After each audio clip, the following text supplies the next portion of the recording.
It's happening. Oh. Something is happening. Okay, now I think we are live. I All right. still need to mute this tab before Yeah, we get crazy feedback. yeah, we don't want that feedback. Yeah, I'm saying hi. I'm saying, don't freak out. We're doing it. Hi, can see ourselves. everybody. Hey everyone. If we weren't live, now we are. It's here. Yeah. My name is Guillaume. It's approved. This is Chris. That's me. And we're gonna eat pizza and talk about gear. That's the plan. That's the entirety of our plan for today.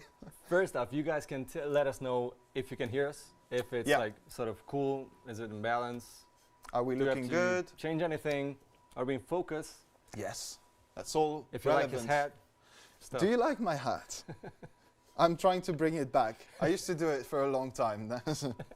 Sorry. I'm full on pajamas today. Give me. It's the new spelling for my name, guys. all right. Yeah, we hope you're all doing fantastic today.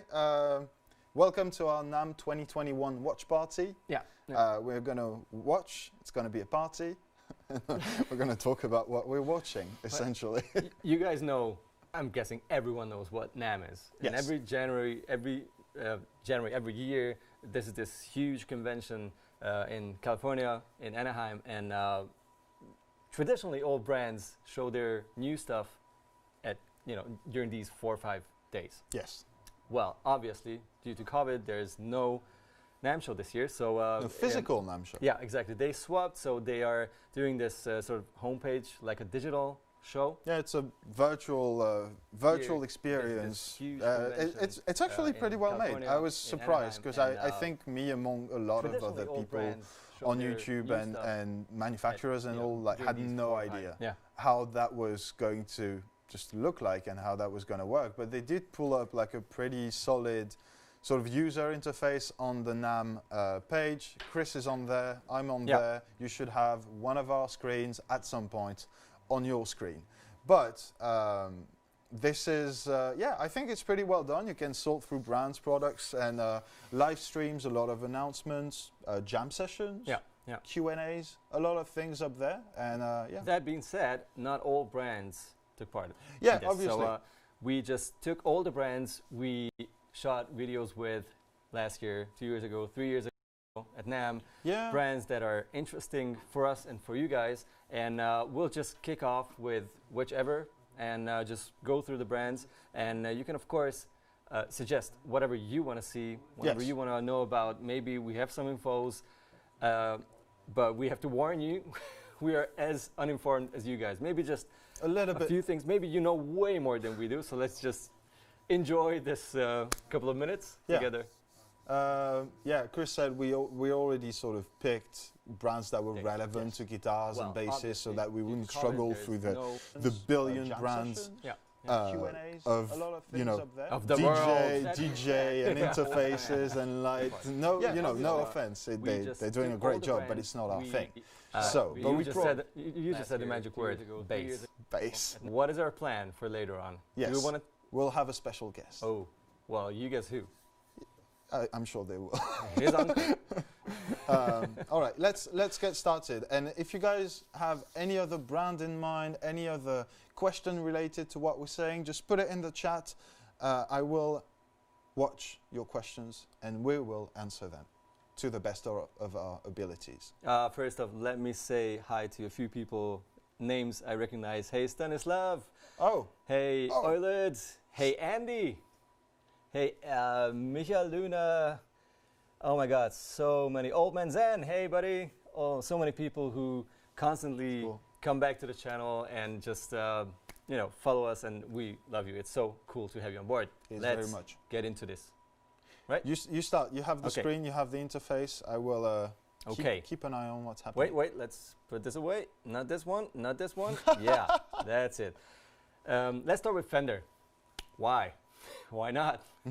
We're both single chord players, and we both own a guitar of this brand. So why not starting with this one? It's also Fender. It's not the smallest company. We don't have to like it. It's one of the biggest guitar manufacturers. So let's start with them. Yes. So new products, new releases, 2021, Ultra Luxe. Stratocaster, Telecaster, all kinds of models. I think they have something funky here. Oh, basses as well, of course. We'll maybe talk about that later. Yeah. What do you think about it? What is the Ultralux? What do you know about it? To me, that's just an extension of the American Ultra. It's kind of just a special take on it. Honestly, I'm going to be fully honest with you there. I think Fender kind of confused me with their releases this year because not in a bad way. I'm easily confused. But I think what happened is that they released a bunch of guitars at a lot of different price points. And when, you know, at some point in the past you had your custom shop, then US made, then Mexico, and then Squier. Yeah. Now you have a lot of Mexican guitars that are priced slightly a lot more expensive than they used to. Some American guitars that just went up way more affordable. Yeah. And it's kind of a mix and match. So the Ultralux is the best offering of the American made models. Pretty much like all-in luxury version in a modern way of what you can get from Fender, like the normal production Fender series, like Ultra. Yeah, exactly. So these are not custom shops, but I mean, this is probably not street price. We'll see about that. Probably it's going to be a bit less, who knows. But 2,500 euros. It's probably good to mention that at this point, all the prices that are on the manufacturer's website are announcement prices and NAMM prices. Yeah, so wait until the guitars actually hit the market before, you know, we can't guarantee you it's going to be that price. No, it's most probably going to be a different price and hopefully a bit less, but who knows, so check back on it. But I think it's an interesting model range, this Ultralux, because it's sort of, the Lux, I think, comes from the Deluxe, which was before the Ultras came. So far, I mean, it makes a lot of sense. And it's sort of a mixture of like modded guitars and their normal, you know, modern, normal production guitars. What's your take on the non-matching headstock? Or the matching headstock, or just the painted headstock? I'm not sure if you guys seen the screen, what I had here. I hope it's shared, maybe it is. Yeah, we'll see. Otherwise, you can Google it. It's on Fender's website. Yeah, I had this Strat here on screen with the black headstock, which was a Sunburst Strat. I'm not sure about that, to be honest, but... I've always struggled with these. But... Oh, yeah, okay. I mean, come on. I am so in love with this one. Can we confirm if people see our... Lucas? Our screen? Do everyone have the same thing, my screen, on their screen? That's beautiful. Awesome. Thank you. Well done. This telly is absolutely gorgeous. I think it is. Yeah, I mean, surf colors and like shell pink. Shell pink. Yeah, I know. Shell pink. But like shell pink, surf green, Daphne blue, like these colors, I'm weirdly more okay, but seeing like a matching headstock, I think I'm just more used to it with all the Jazzmasters and the Mustang designs and everything. Yeah. But I'm really struggling with like a Sunburst and a I mean, it's a taste thing. You can let us know, of course, in the comments what you think about it. You might think it's the most beautiful thing in the world, and you are probably right, as much as he is. Absolutely. Okay, 22 stainless steel, medium jumbo frets. First off, let me say hi to a few people. Two ultra noiseless vintage Tele or Strat or whichever. Semi-coil's augmented D-shaped neck with satin finish and a compound radius, 10 to 14. A mixture. That's all the prices. I'll wait until I have it in my hands. What else do we have from Fender? All right, 75th anniversary. Oh yeah, true. That came out as well. Yeah, and you have this crazy sparkly. What is this like? That's two ranges, I think. So you have 75th anniversary Mexican made and 75th anniversary US made, and you have it for. This is one of the confusing things you told. Yeah. It's like, okay, what is it now? Yeah, exactly. It's kind of a weird thing. I like that they have different offerings for them because it's cool. Like if you can't strap the money, I think it's 1,900 for the US made and 900 for the Mexican made, which is regular prices, I would say. But it's a bit over. But it's a limited model. It's a limited run. Yeah, of course. Yeah. And you've got one color for US and one color for. I really like this. Is the Mexican one. Okay. This is the silver sparkly kind of color, whatever the sand something. Yeah, diamond. Oh my god! Technically, if you press sand hard enough, it becomes diamond, doesn't it? I don't know what I'm saying. Yeah, stunning diamond anniversary metallic finish. with silver and gold highlights. I mean, it doesn't get more noble than that. No, it's a really cool There color. you go. This is the American one. Okay, yeah, that's a burst. And what's really cool? Yeah, it's well, I'm not sure if it's. Wait, let's go back. Nope, nope, no. This one looks like ash. I mean, the wood grain. I'm pretty sure it is. Oh yeah, it's ash. Ash body with custom 2 color bourbon burst. Bourbon burst. And what's cool about these guitars? I mean, €2,000, whatever the price will be, as told, might be less a little, is not very affordable for a production guitar, to be honest. But it's a limited one, obviously. It's an anniversary model, and you get quite a few custom shop specs. So you get the custom shop 60s, fat 60s, the fat 60s, pickups, and the neck shape and whatever. So it's it's sort of a mixture of a custom shop, but mass produced. I think it's, I already said it when so we did a podcast with Anna on the Thomann music channel. Go check it out. Free plug. It's not for me. I'm just plugging another Thomann channel, so it's cool. I can do that. No, but I said then that these guitars were cool. Like it's always the kind of thing you expect from NAMM. You always have like that short run series of guitars, and these are more collector's guitar. And I don't think these are the guitars that are going to interest most people. So we did a podcast with Anna on the Thomann music channel. Kind of shows because when you compare the amount of talk that we've heard about these compared to what's coming afterwards, and notably the Noventa series and the Squier Contemporary.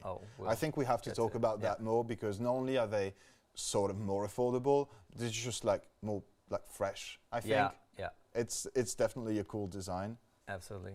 Where are those? Ah, there you go. There we go. Holy. Guacamole. Right. Look. Right, this single P90 telly. Even I'm excited about this. And I'm not a telly guy. I am, and I love P90s, and I love Juniors. I love everything about them. It's a cool design. I really dig it. Oh my god, it's sort of off, and I love the fact that the control plate is sort of vintagey and weird. Okay, apparently some people in the chat have been asking the 75th anniversary price point. We'll have two, one price point for the Mexican made, which will be, I guess, in between 800 and 900, and one for the US made, which will be between 18 and 1900. So you'll have a grand worth of difference in whatever currency you're in. But that's euros and dollars. These pretty are much again. These are assumptions. Wait until they hit the stores, the one and only store. To get like the definitive price on it, I think is probably the safest. But look at that. I mean, this is really cool. I hear you talking, but I cannot listen, man. I know. I'm sort of confused. Yeah, this is what the next 2 hours are going to look like. So the Noventa is this weird spin-off. It's like a really interesting P90 loaded series of guitars. And these are made in Mexico, I guess. I'm not sure, but the price point says they're definitely made in Mexico. Oh, they are made in Mexico. Okay, and so Noventa is, according to my absolutely zero education in Spanish, means 90. If I am wrong. 93. Yeah. Sí, señor. Yeah. It's bad. So we should have worked on that before, just to make sure. But I think, it means 90 because all the pickups are P90s. Yeah. It does make sense now. Older body, 9.5-inch fingerboard that red. radius. It's such a good orangey red. Okay, so this I love. This is this ashtray kind of tele bridge, but it's cut into half because of the P90. Of course, it needed some space. Oh my god, I love this. I love this. Which color is black? Oh no, it's not black. It's a burst. It's pretty nice, and it has a dark board then. It's looking nice. But to be honest, this. Yeah, I think a telly with a maple board is always a win. Punk and roll, man. I love that red color is really, really nice. Okay, let's cover something with two pickups because I know most people are into two pickups. Yeah. As far as I know, the Noventa series will come in obviously 3 different colors as we've seen there, but also Strat, Telly, and Jazzmaster. Woo! Let's do Jazzmaster. Oh yeah. Oh man. Okay. And I'm in. I was gonna say, like, when I looked at that the first time, it's like, this is really exciting. I love that color. I love that combination. Like the black makes everything else pop so much harder. But then I watched some of the finishes in the Squier Contemporary series, and I was like, oh my God, this is even better. Okay, we'll get there. We're gonna get there, but okay, I mean, Noventa, beautiful. I'm really keen on trying. Oh yeah, absolutely. Because it's the first. Am I wrong in saying that it's not the first production line Fender with P90s? There were some, I think, it's like, but it's not Jazzmaster pickups. It's not. Yeah, I mean, you had to some have a full range of all yeah. kinds of guitars and everything, in you know, with these pickups. I would say it's the first time. Correct me if I'm wrong, but I'd say it's the first time because there's the also black tops. What was the black tops? I think there was like a P90. I'm not sure. You guys correct me if I'm wrong, but I think there were some Mexican ones, the black tops, which might have also had the Jim Atkins signature. I think he's got signature is a different story anyhow. Yeah, obviously, because but you know artists will prefer something else. I'm digging this so hard. Yeah, especially because it's a full range of guitars, and you'll find a Strat and Jazzmaster and great choice of colors. Oh wait, give me. Oh, there's a maple board. That looks very much like a guitar I designed for myself, like what I wanted to build 15 years ago. And I had this crazy Photoshop sessions of me trying to put parts together. Fender actually hacked Chris, and that's his design. Yeah. Well, it could have been, but he's rich they now, made just it way doesn't better. know it. Beautiful. Okay, moving on. We'll just ignore basses for a sec. Yeah, we'll get back to basses, guys. Don't hate us for that. You will get your bass coverage. Oh, before we move on to Squier. Oh yeah, amps. Come on. True. Vibrochamp and the Custom Pro. These are in their normal silver face line now again, and these are like reissues of those beautiful sounding tiny little amps. If you ever heard of studio stories, like all those magical and huge rock sounds, whatever pop sounds, whichever being recorded with a champ Jimmy of this Page side, and, and you're like, no way, this is the amp. I mean, this is the reissue of that amp, and I think it even has a bigger speaker. I think a 10-inch or something to make it. Fender's really been doing a really good job with their amps. At just like, and there's the Custom Pro reverb. You could tell that you know, they're unoriginal because they're reissuing amps that were made in the past and everything. But the problem is, like, people don't realize how hard it is to do that right. And like do a solid reissue of a model that you had before with like modern parts already, components, specs, all of that stuff to cater to new players. And I'm sure this is going to be great because this is a, you know, an actual reissue of what it was.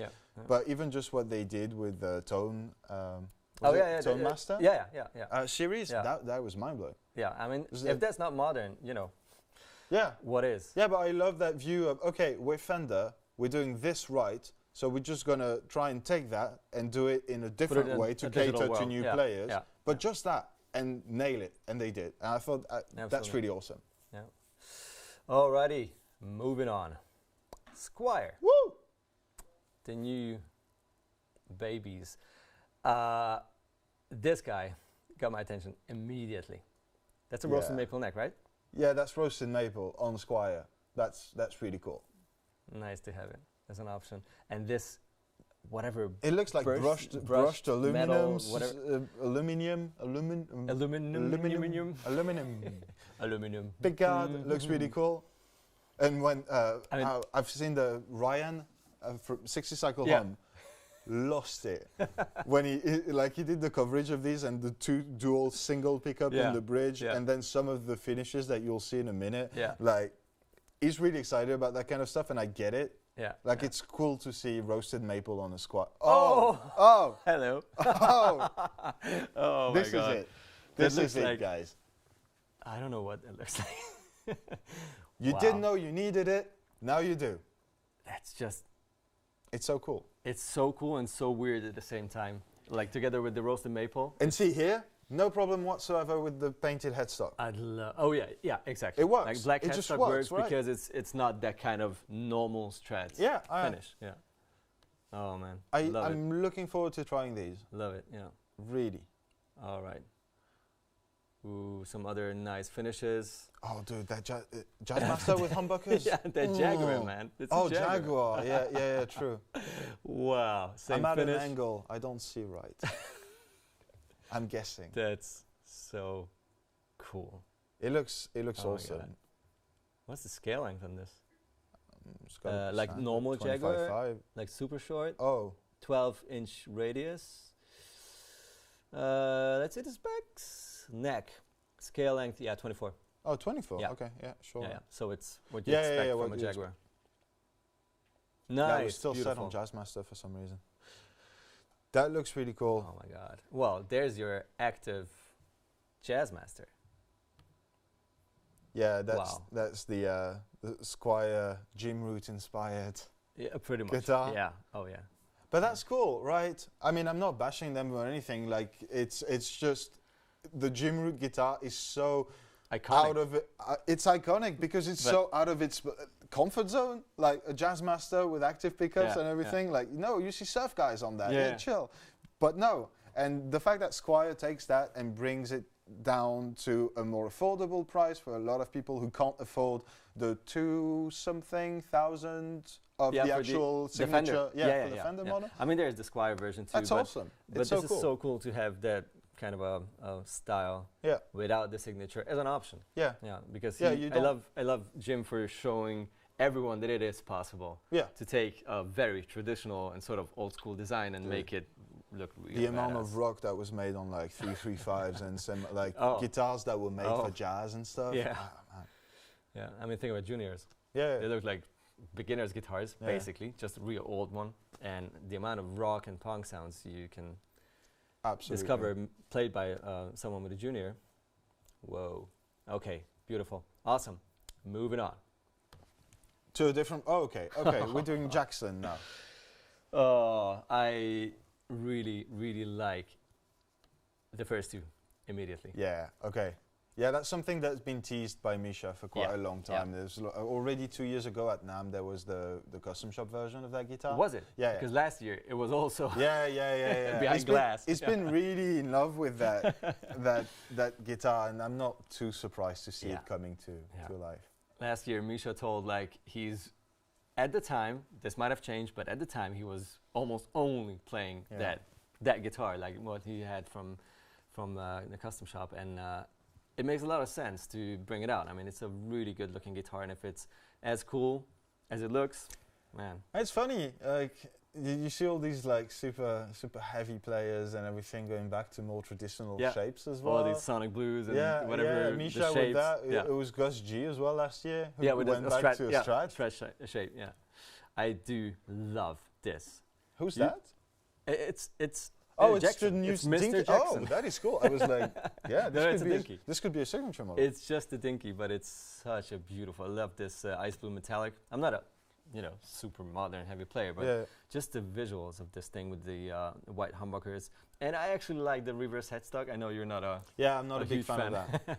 I'm not a big fan. I just love it. But mainly I love reverse headstocks on Jackson and ESP. I don't know why. These two headstocks just really, really work. I like pointy headstocks and stuff. The reverse one always looked like a like a hockey stick to me, kind of a thing. What is wrong with hockey sticks? It's made to play hockey, not guitar. But at least you have something. You can do both. Yeah, right. Yeah, I don't know. Please do not play hockey with your guitars. Yeah. Thank you. Do not play guitar with And if you do, you could play guitar with hockey it's not, the idea didn't come from me. Yeah. Okay. I'll take full responsibility for that. Oh, Brandon. Okay. Oh, Brandon. Crackles. Brandon Ellis. Yeah. Keeley. The Kelly is just such an iconic shape. I think the first time I've seen the Kelly was Megadeth. Yeah. Obviously. Yeah. Well, I think that's the exact. It was not that guitar, but it was the exact guitar configuration that Brandon already had when Black Dahlia Murder came to Treppendorf, Thomann, and with that pickup exactly. That's cool to see that kind of player getting their signature models and everything. I really dig that. So cool. So cool. And I mean, come on, such an 80s retro thing. This crackle finish. Yeah, good old. Oh, sandblasted Ash. Yeah. Last year there were so many guitars, Charvels, Jacksons, all other brands basically, Chapman's, everything. They all went nuts with sandblasted Ash.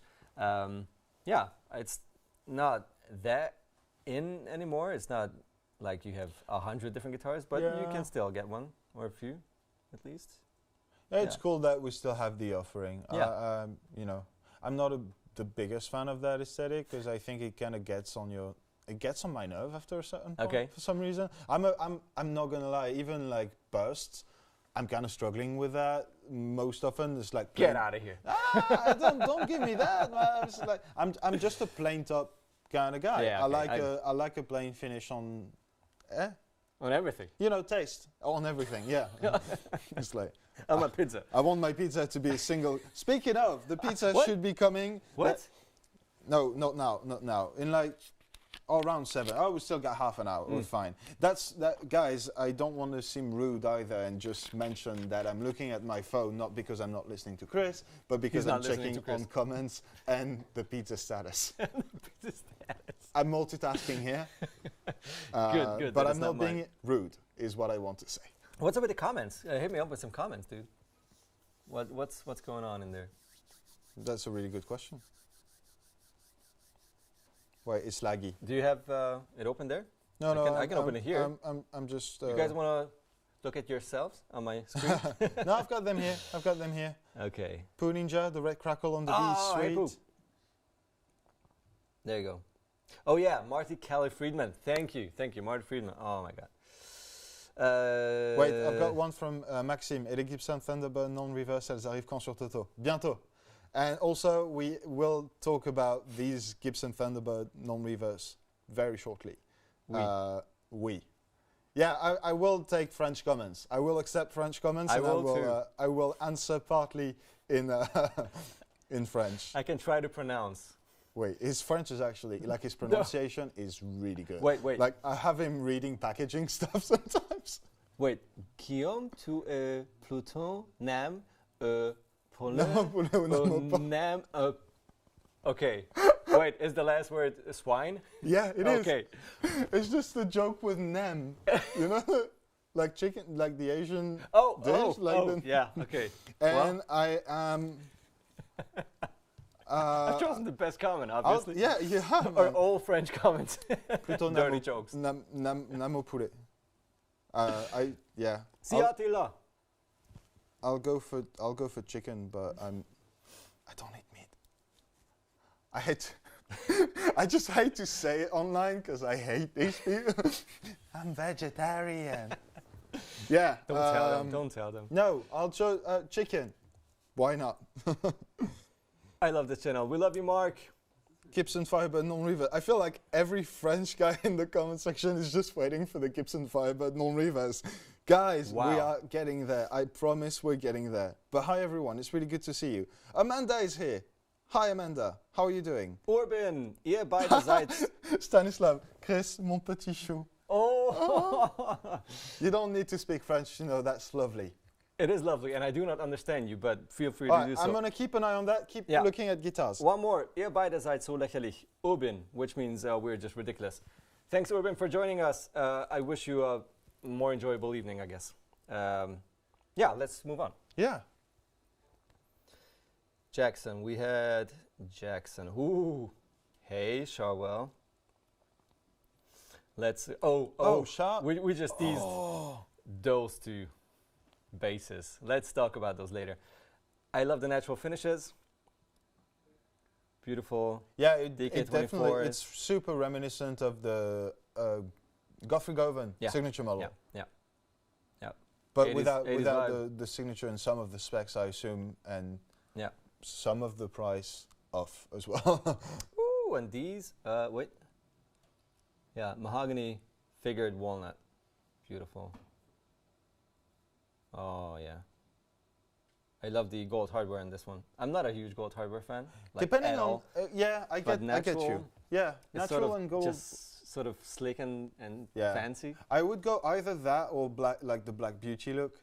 Yeah. That kind of works for me as well. Obvious. Yeah, of course. Heck, I'm a bass player and I love watching the guitar review demos. Daniel. Awesome, Daniel Raymond. Or Raymond. It could be both. Thank you. Thank you very much. We appreciate you greatly. Beautiful. Does that mean Chris will be taking Italian comments? Yes, he will. Si, prego. I don't... I so wish. This is 50% of why I'm here. I just want to hear Chris talking different languages. We can talk about Hungarian. That I understand at least. But yeah, I'd love to be able to speak Italian. We have so many languages going on in there. It's beautiful. Awesome. We love that. We don't get it all, but yes, we do. Yes, we do. I'll let you know. Oh, wait. There you go. Look at this. Just for a sec. Oh. Let's appreciate. Yeah, let's keep track of. We're talking about guitars. Yeah, that's the main point. Not Chris speaking Italian, or not just that. That is the Angel Vivaldi signature Pro Mod. Oh, that's beautiful. Angel is, I mean, he's an artist. What would you call him? Like a virtuoso. I mean, obviously an artist, but yeah, it's like a really interesting character in the guitar shred world, because he doesn't really pay attention to what you are supposed to do or look like or say. He's a free spirit. Yeah. He's a free spirit. And a really, really friendly and funny guy. We met him last year and he shot a video with him. He's such a cool I'm still guy. so digging what he did with the fretboard inlays. I have to say that. Yeah. I'll probably say it every time, but I love before you mentioned what he did with the inlays. I think that's really cool. Like, because it's hard. It's hard to come up with like an original design for that kind of stuff that makes sense and that's pretty. Yeah. And I really like that. Yeah. Looks like a star constellation. Yeah, exactly. That's what I was thinking about. It's wavy, but you still have the dots. But yeah.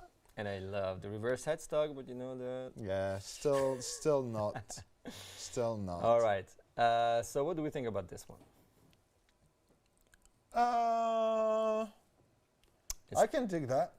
You can? I think I can, yeah. I mean, I've played... you had the ESP... yeah, I had some... relict... George Lynch. It was, yeah. I would ding it some more. I would give it like some actual relic, I think. Yeah, some actual, you mean? Yeah. Okay, yeah. Yeah, because sometimes it's a little bit too obvious. Yeah. So, yeah, but in itself, it's still nitro. It's still... you know, nice to play, and yeah, I think so. Let me check. You keep on doing, and I'll keep on check if you're.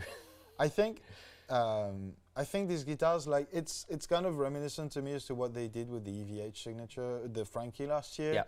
And I really love that guitar. That's as far as I know, at least semi-nitro, like the top coat is nitro, or maybe the whole thing. It's like the Road Worn series of Fender, which. You know, red maple bolt on hand rub, satin urethane as it. Yeah, so it's part of urethane. Okay. Yeah. I would probably send that. When do we get to the Ibanez? I want to see a PR. Yes, Poo. We are getting there. There will be an entire segment dedicated to that. But we're getting beautiful. There. All right. Taking our time. Let's go to Frankie land. Yeah, let's talk. You mentioned the Frankie. Some new finishes, new options, new wood, looks like. Yeah. Mahogany, maybe something related looks to... exotic. Oh, Koa. Koa, yeah. Oh yeah. Koa so it is related to mahogany, but Koa, okay, wow. That's like the thing of ukuleles, right? Yeah. That's cool. So okay, EVH ukulele. That looks like a thin top of Koa, like a veneer. It looked pretty thick on that. Oh, wait, look, here in the... And the cavity, yeah, but I think that's... You see? So what you see on the top is a veneer. Oh, okay, okay. These are the corners where you can sort of tell immediately. This is where you see the expertise shine through. The picky and the noob just noobing away. It's like, no, it looks solid. It's beautiful. It is really nice. I like that. Natural guitars are growing on me. Yeah. I used to not like natural finishes at all, but it's growing. You know what I do dig a lot? This one. Oh yeah, yeah. It's a with really cool the red, I guess. Stutter. Kill switch. Kill switch. Yeah. Yes. I'm guessing it's a kill switch. What else would it be? It's beautiful. I don't know. It's just simple, but somehow still immediately recognizable, which is something I always love on guitars and gear in general. What is it? Where's the control layout? Switching, exploded tonal landscape with the upper... so there's the three-way toggle as always on Eddie's Wolfgang guitar at least. Blah, blah, blah, blah, blah. 500K. EVH pods, treble bleed.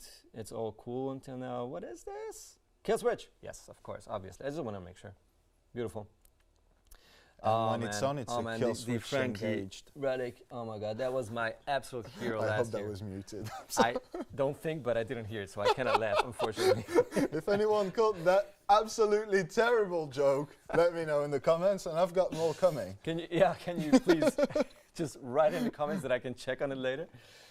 All right, so yeah, that seems to be like the new stuff from EVH.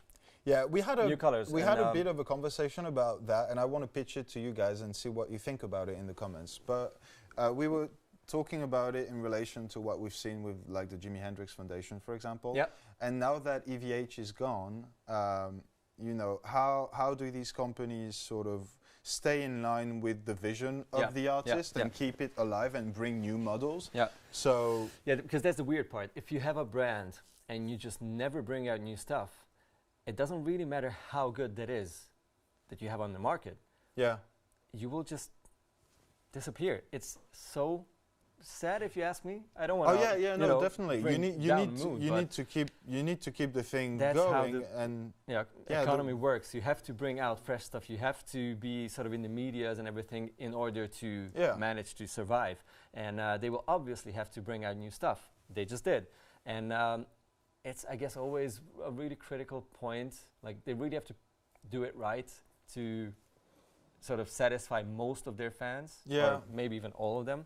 But I do dig the models. Yeah, this year. I like where this is going. Definitely, this is totally mine. Yeah, this is absolutely cool, and I even like the headstock. I know it's a hockey.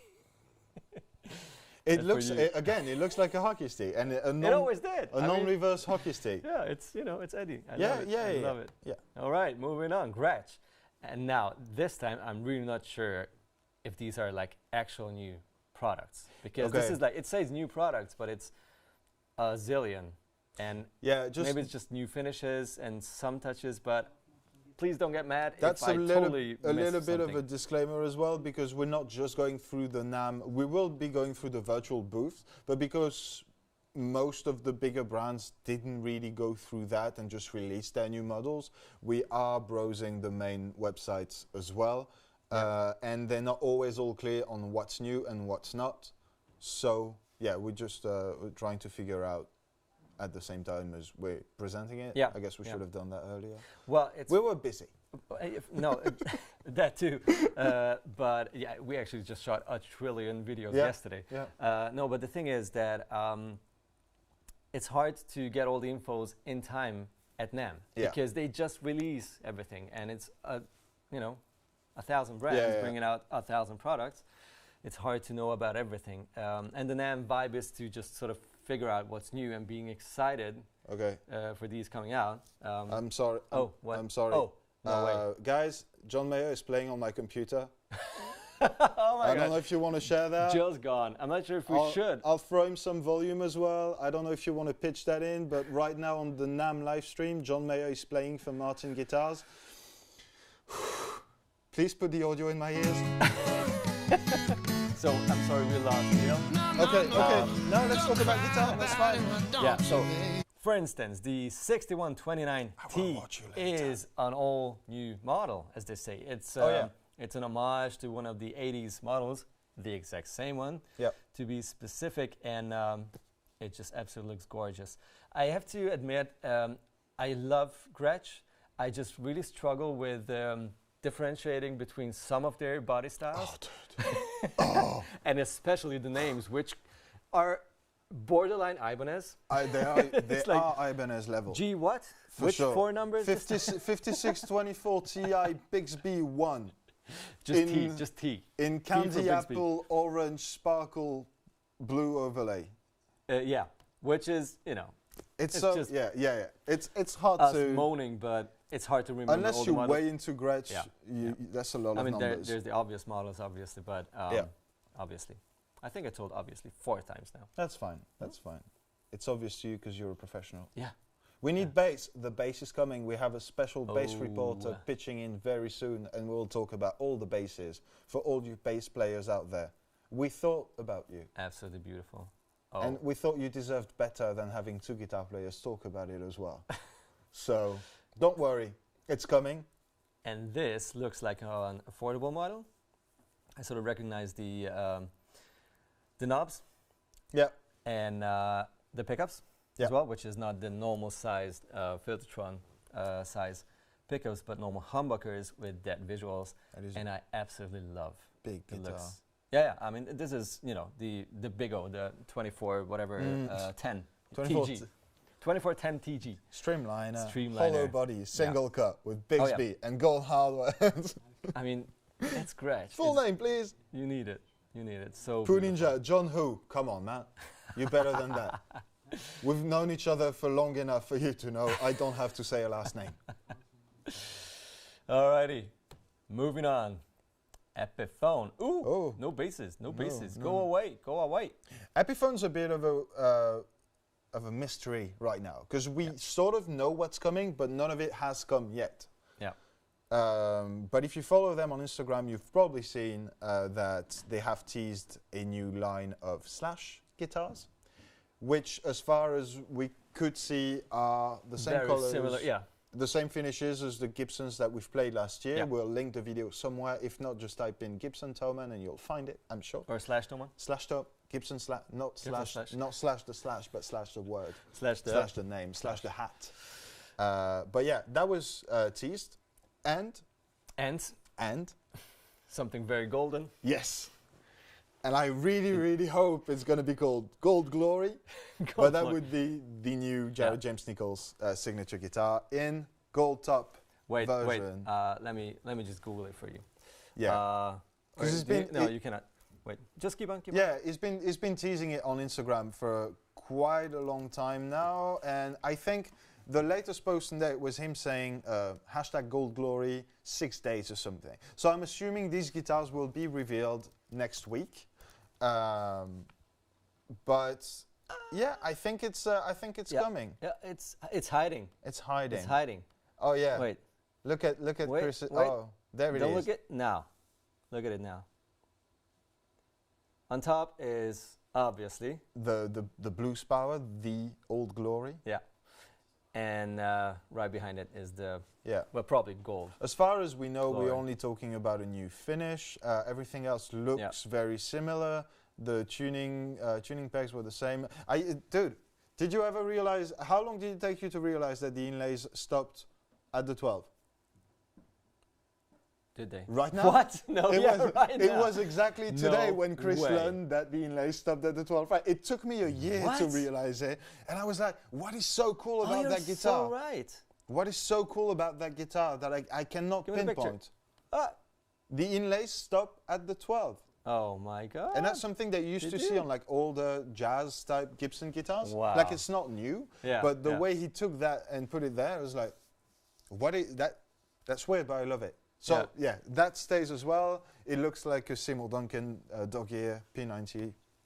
So we'll see. We'll see. Hopefully next week. Go away. Not now. Go away. No, too early. Not now. Too early.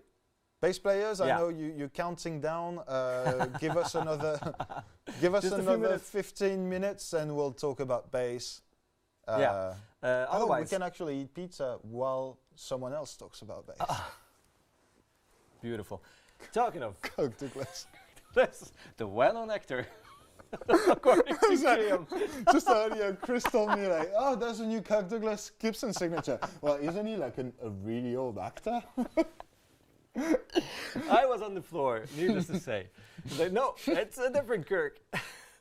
So beautiful. It's so nice, yeah. I have this thing with SGs. I never owned an SG, and I got really close a number of times. And last year at NAMM, they showcased, like, there was a full wall of custom shop SGs with all these super pretty finishes. Yeah. And this guitar is oh my God, with the trem going on. This is it's really nice. It's kind of reminiscent of the custom. Yeah. Look with the black with the gold hardware. Not just the custom, but the one that came out this year as well. The Jimi Hendrix. Yeah. Jimi Hendrix. Sorry, the name escapes me.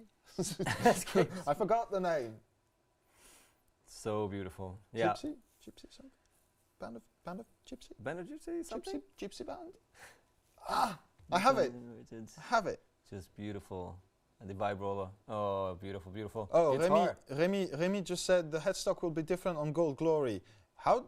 I trust you on that one, but how? How do you know? I mean, what I've seen on Instagram is that it still has that beautiful shape, like the different the back, yeah. back of the headstock. But that's just the color. I'm not sure about. Yeah, right. Remy, are you talking about the back or the front of the headstock? Because I haven't seen that. I want to see that. But thank you for the info, man. Thank you very much. Pizza from the place next to the Thomann store. That's a question that matters. Now that's a question that needs answering. Is it? Guys? There is no answer. Who ordered the pizza? No, it's from one further away. One further. No, it's not that one. It's from the other one. Who was that? Mikael, I assume. Lerner. Michael Douglas lived to be like 103. Yeah, I meant no disrespect, man. It was just like... He was just literally not very informed at that moment. Yeah, to me, Kirk Douglas was just like Michael Douglas's dad. I was like, I'm sorry. Which is also true, but also not. I will do my homework and I will listen to... I have here 2 names with a plus in the middle. Oh, yeah. You want to... Yeah, let's talk about that for a second. That's kind of NAMM related, I guess. Of course. I mean, let's not, go super deep on it, because what do we know at this point, right? There are no infos out. We don't know much. We know that Gibson did purchase the name and the manufacturing and the company. They belong to the Gibson family brand family. Yeah, brand family. Umbrella. Yeah, you can see that down here as well. Yeah. We still don't know what to expect from it. We don't know if Gibson plans on just leaving Mesa Boogie do its Mesa Boogie thing, or something that I was excited about was maybe Gibson is going to try to bring back some of the Gibson amps. That's what I'm guessing. And like the Skylark, I would kill for a solid reissue of that amp, GH5 or something like that, the actual name, but Skylark, I want that. Yeah. So if Gibson, if you're watching, you bought it, you have it, you can do it. Please do it. I think that is one of the most important points and reasons why something like this would happen. I would hope so. And the second thing is, of course, Mesa Boogie only produces really expensive, handmade, US-made, blah, blah, blah, amps. And nowadays, I don't know a lot of brands as big as Mesa that can just keep on doing that. Like, take a look at PRS. They started making the SE guitars because so much more people wanted to grab a PRS, but the price point was just not an option. So the SE exploded. It became one of the most beloved sort of semi-affordable, pretty much professional guitars line or whatever on the market. So I could see something like that coming. And I'm not sure if it's a bad thing if that's happening, because if that helps Mesa to stay big, stay strong, produce incredible hand-built stuff as well why not? Why not combining? I'm not sure. I'm just guessing. I'm just, throwing in ideas without any idea of what's going on in the background. But but these are these are options. These are realistic options. I think so too. I don't think it's a bad thing. No. And there are people who dislike Gibson and we'll see what come out of it. Another opinion, but to be honest, I'm interested to see what's happening. Oh, obviously. I'm sorry. I'll jump back on the Old Glory for 1 sec, because Remy actually answered. Old Glory has the old style of Epiphone headstock, while Gold Glory would have the new Epiphone headstock. And really? If Phil wants to switch to my screen, I don't know. Can you guys put on, because I have like a screenshot that Phil actually just sent me of the back of the Gold Glory headstock, and that's just the color scheme. But if you look real close, you do see that the horn is of the new headstock kind. Yeah. I've seen a picture on Jared's Instagram. Well, Remy, thank you very much. I did not see that. I would be very surprised if Epiphone agreed on that. Even if Jared wanted to have the old, like the now old Epiphone headstock, I don't think Epiphone would want to do that, and I would absolutely understand because they had this. I'm assuming in terms of manufacturing, it already makes a ton of sense. Yeah, I mean, using the new headstock is the only logical. And step. also, the new headstock is the old headstock. Is the actual old headstock. And because Jared is such a vintage buff as well, like I'm sure he was like, it didn't even talk about it. Stoked about you're getting the new headstock. Yeah, cool. Obviously. Of course, let's go. Scott wants to come and work for Thomann after the pandemic. You are more than welcome to do so, my friend. Contact Thomann, hopefully that pandemic ends soon enough. Absolutely. Yes. You want to do a few comments? Yeah, because Poo just said, will the Mesa heads fall off the cabs? No. They're made by Gibson. We cannot vouch for that just yet, but we will put it to the test. And if we hang the new Mesa amp on the wall and it falls and yeah, we'll see. We cannot talk about it just yet. About headstocks breaking off, my son just hit my 58 Reach Les Paul 2 months ago. Oh, okay. I was clever enough to just lean it against my amp. Good job, Chris. Yeah, well. And he was just spinning around on a chair, which is stuff 5-year-old kids do. And he hit the guitar with his foot, and the guitar went bop on the side of the headstock. Like chills. On the nut. Literal chills. And I was not breathing for a second, a little longer. And then I checked what's up, and the knob of my D1 delay is broken. Like the edge of the little plastic knob is broken. And one of the tuning pegs, the one that was obviously, hitting the ground, is a little bent. It works. It's just a little bent. Yeah, my Strat, no other issues Strat has that bent tuner as well, but that was on me. I don't have children. I cannot. You're capable of doing all that yourself. Exactly. I don't need help. So it didn't break off. Just saying. Got lucky, I guess. I don't know. Yeah. Let's have a look at the next brand just before 7. 3 letters here. We have 5 minutes before 7, and our special guest, the pizza, and also our bass correspondent. Sorry. ESP. Beautiful, beautiful and weird. It's all in there. What is that? I mean, guess the artist. Guess the artist, dude. Come on. LTDK. Okay, yeah. I know. Who else? Yeah, obviously. This headstock has to be the weirdest thing ever, but it also reminds me of that simple. What is it? Was it the Melody Maker? Yeah. One of the affordable, very early Gibson models. Might be a sort of an homage. I'm not sure, but this is the headstock that Kirk always had with this kind of singer cards ESP signature of his. Wait, is it distorted because I'm on the side? No, it's ugly. Okay. I have to be honest, I'm really not into that. I love ESP and I love LTD and I have owned several of them, but this is just not for me. Like, it doesn't do anything for me. I think this is something fans of Metallica or would love. I guess so, yeah. Because I kind of like it. Okay. And I like the band like forever. That's good. We need a little bit. But it's silly too. I mean, it's not everyone's piece of cake. Right. Oh, that is so mine. And that. What pickups do we have in ESP LTD now? Gotta be EMG, man. I mean, unless it's the most affordable. No, obviously, yeah, you're gonna have some Duncan design and everything, but because like all the. Wait, you mean the Kirk? No, that was obviously the Bone Crusher, the EMG set. But because I felt like the production LTD and the sort of the 1000 range, they were shifting a lot from EMG to Fishman.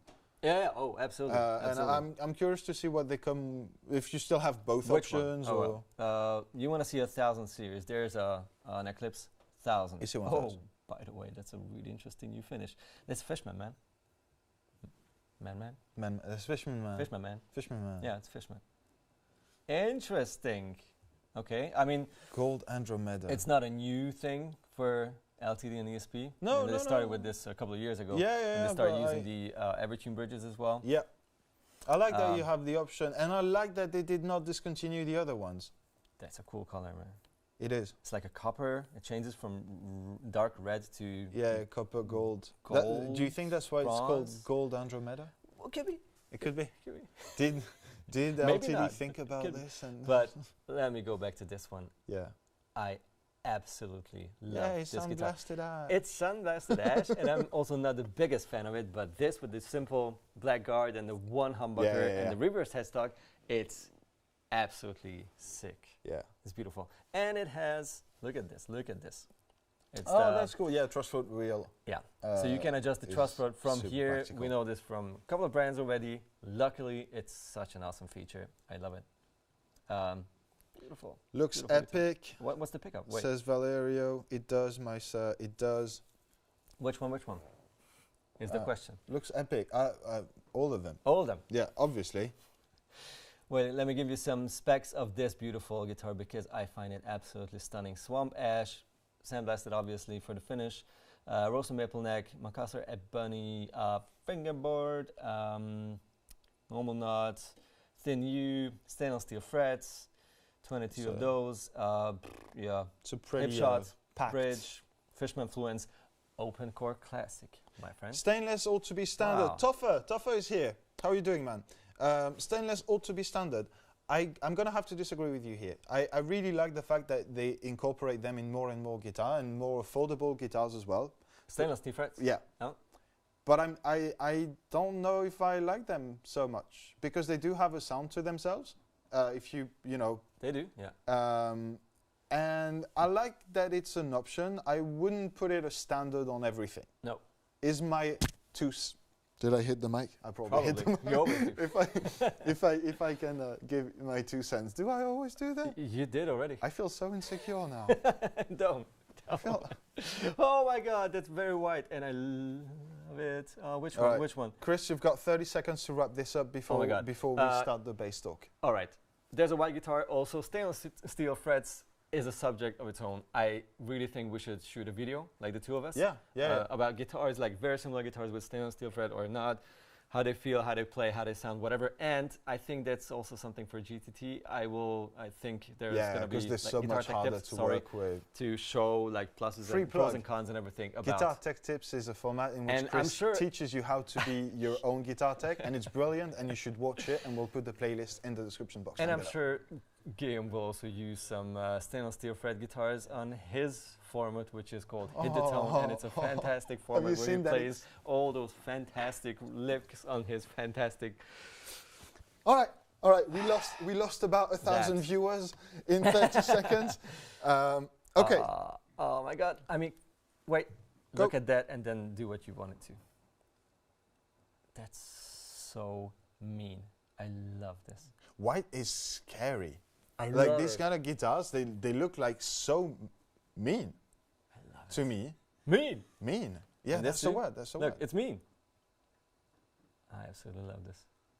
Yeah. Why do I love this? I'm not even into heavy guitars. Do you think that there's some Buckethead heritage? Well, you put a red kill switch on there. You're yeah, he did have the white fretboard though. And it's the wrong brand. And it's the wrong brand. Yeah. Actually, the Buckethead Gibson had a bigger body. I never knew it until... And also a white fretboard. Yeah. That does help. If you're not sure if that's the one or not, it has a white fretboard. It was an oversized Les Paul. Yes. Really interesting. Yeah, cool. Pizza time. Hypers. Right on, man. I think the pizzas are coming. But most importantly, for everyone who's been screaming bass in the chat for the past 1 hour. Yeah. It is time. It is time. Are you ready? All right. Enjoy that last second of Chris's screen time. I'm gonna start a. Sorry for the noises. It's a video call, and don't switch just yet. We're just gonna wait for our special guest to come in. Gallery. It's gonna be a huge surprise. Woohoo! Oh, there she is. Oh. Okay. Hi everyone. This is Julia. Julia is here. Come out and look at everyone. Can you mute your stream, please? I have to see on my I don't have a stream. Not you. He's inspired so many of us, and there's a lot of people in our industry because of him. What? And I know he was. Yeah, but I don't hear anything now. Wait, Julia, I can't hear you anymore. Phil confused me. You've got a stream going on in the background. I can't hear Julia precisely because there is something else coming from in Julia's background, you mean? Yeah, not yours. Yeah. Oh, okay. I thought it was me. No, oh, I'm sorry. I'm sorry. Julia, apparently you have a video playing in the background. Can you please? No, it's me. Okay, now it's me. Technical difficulties for life. Yo, oh shit, I do have a video playing in the background. Yeah, that was the John Mayer thing. I got excited and distracted. I'm sorry. Okay, we're back there. Full screen, video. All right. Are we good? Julia! Okay, this is happening. We still don't have the audio though. That's not on me, right? Why do I not? You plugged in? 1, 2, check, check, check. 1, 2, check, check, check. We hear you, Julia. It's all good. Yeah. It's just yeah. That was things and stuff. Chris unplugged my. Yeah, of course. Give me that. Give me that. You have to. Yeah, I'm talking to Julia. I just want to make sure we're up to date. Julia, how are you doing? I'm great, thank you. How are you? Yeah, good. And first of all, I also want to have something from the pizza. What? We will send some pizza over. Can someone get on Deliveroo or whatever the kids are using now and send Julia some pizza, please? Can someone get a drone? Thank you very much. I'll give you an ETA as soon as we ordered it. It might get cold though. No, we order it locally for her. For her. Chris modern technology. Yeah, exactly. It's confusing. All right. So, sorry about the technical difficulties, I guess. Julia is here. We hear Julia. We see Julia. Hey, guys. Really? Can you see me? I think they can. Yeah, okay. They can. Okay. I'm the only one who messed up. Hi, everyone. It's good to see you all. I just followed your live stream. A lot of cool new colors. Right. Have you seen how many people were requesting some bass comments? Oh, so yeah, I have. It is time. I have. I love you guys. I just was thinking, like, last year it was my first time at NAMM. Yeah. And I just got through all the footage, like photos and videos. And we also did like a live stream in the morning at, I think it was 7 a.m. Yeah, 7. Like local, in LA. Local, all in pajamas, making a live stream. So I really miss you guys. Yeah, I miss you too. It was a lot of fun. Yeah. Well, let's see. Maybe next year. Hopefully. Hopefully next year. Hopefully. But hopefully. This is cool too. We hang out together. Yes. We actually should do that like more often and record it and then, you know, just put it somewhere. Yeah, put it somewhere. Under. I think we should. I think it's fun. We're having fun. So let's get into basses. Oh yeah. So. What are you excited about? I don't know. I got through all the new basses, and I have to say there are a lot of new colors and a lot of limited editions. So I think it's like you talked about first about Fender. I mean, there's the 75 anniversary, and there are 4 basses, and they kind of look like the guitars, like with the golden hardware, and there's also the diamond anniversary finish. So I think it's pretty nice.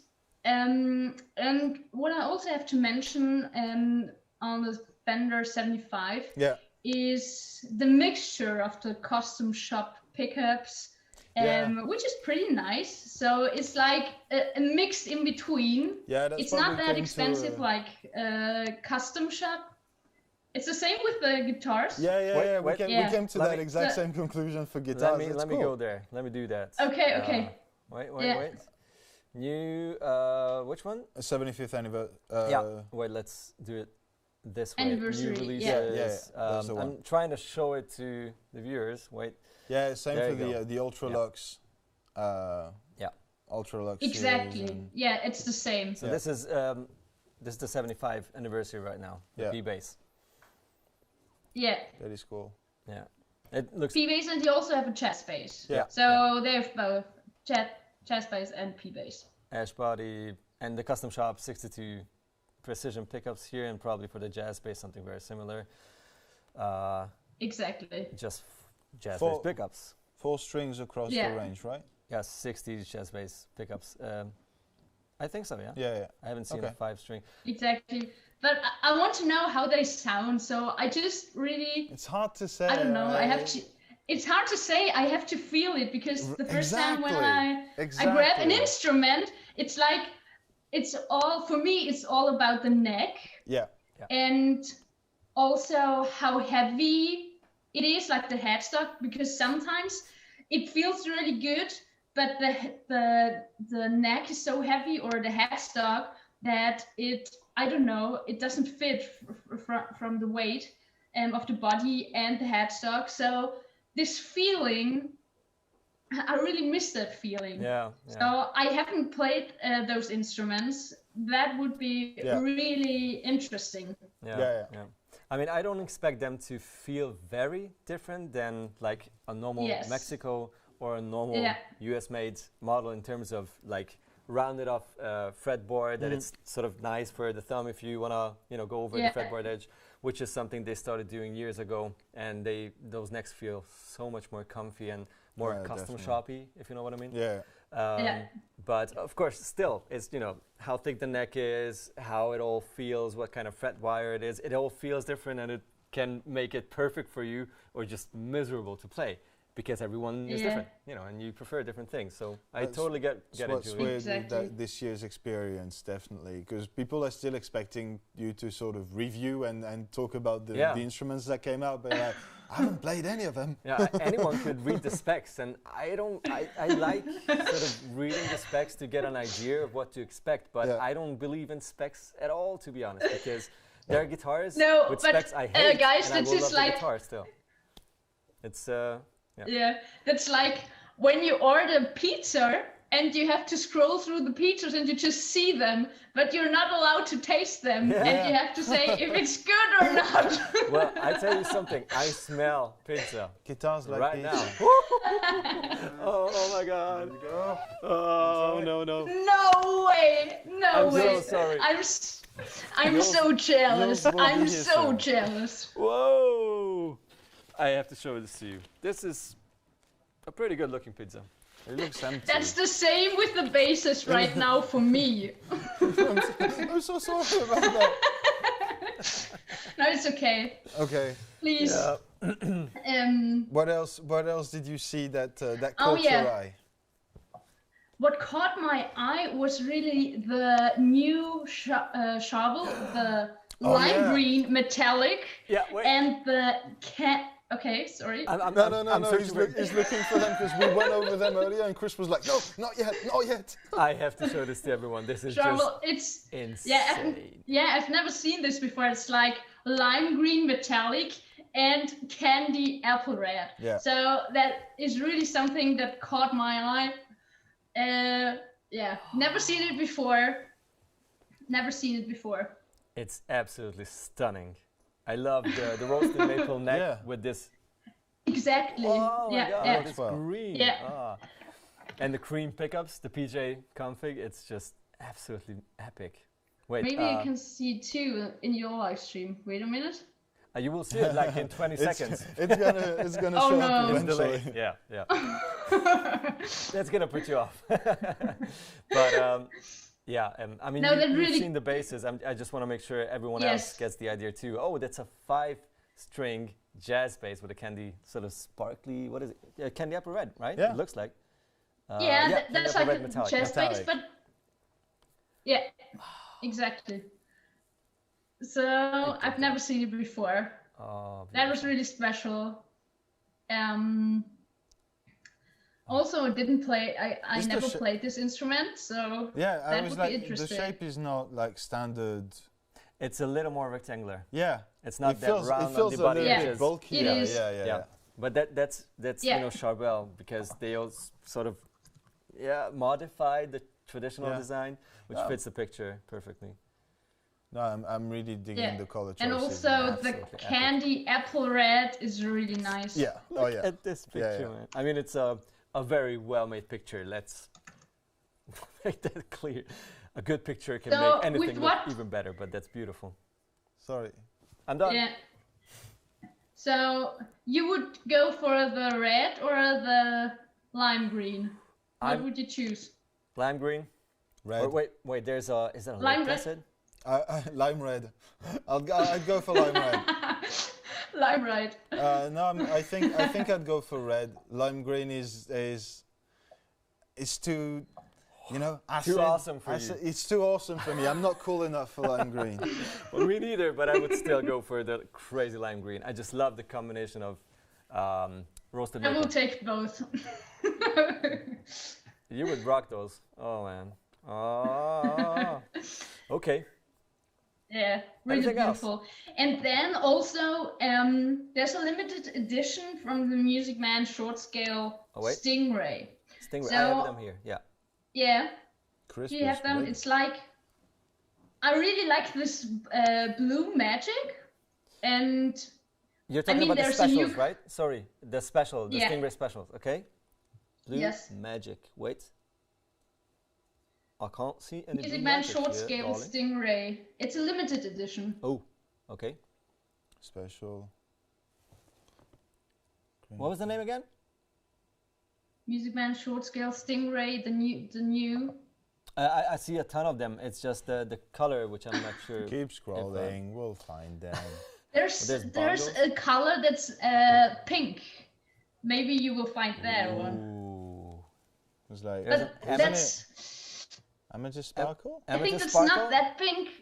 It's more like want purpley pinky. To go with. That's beautiful.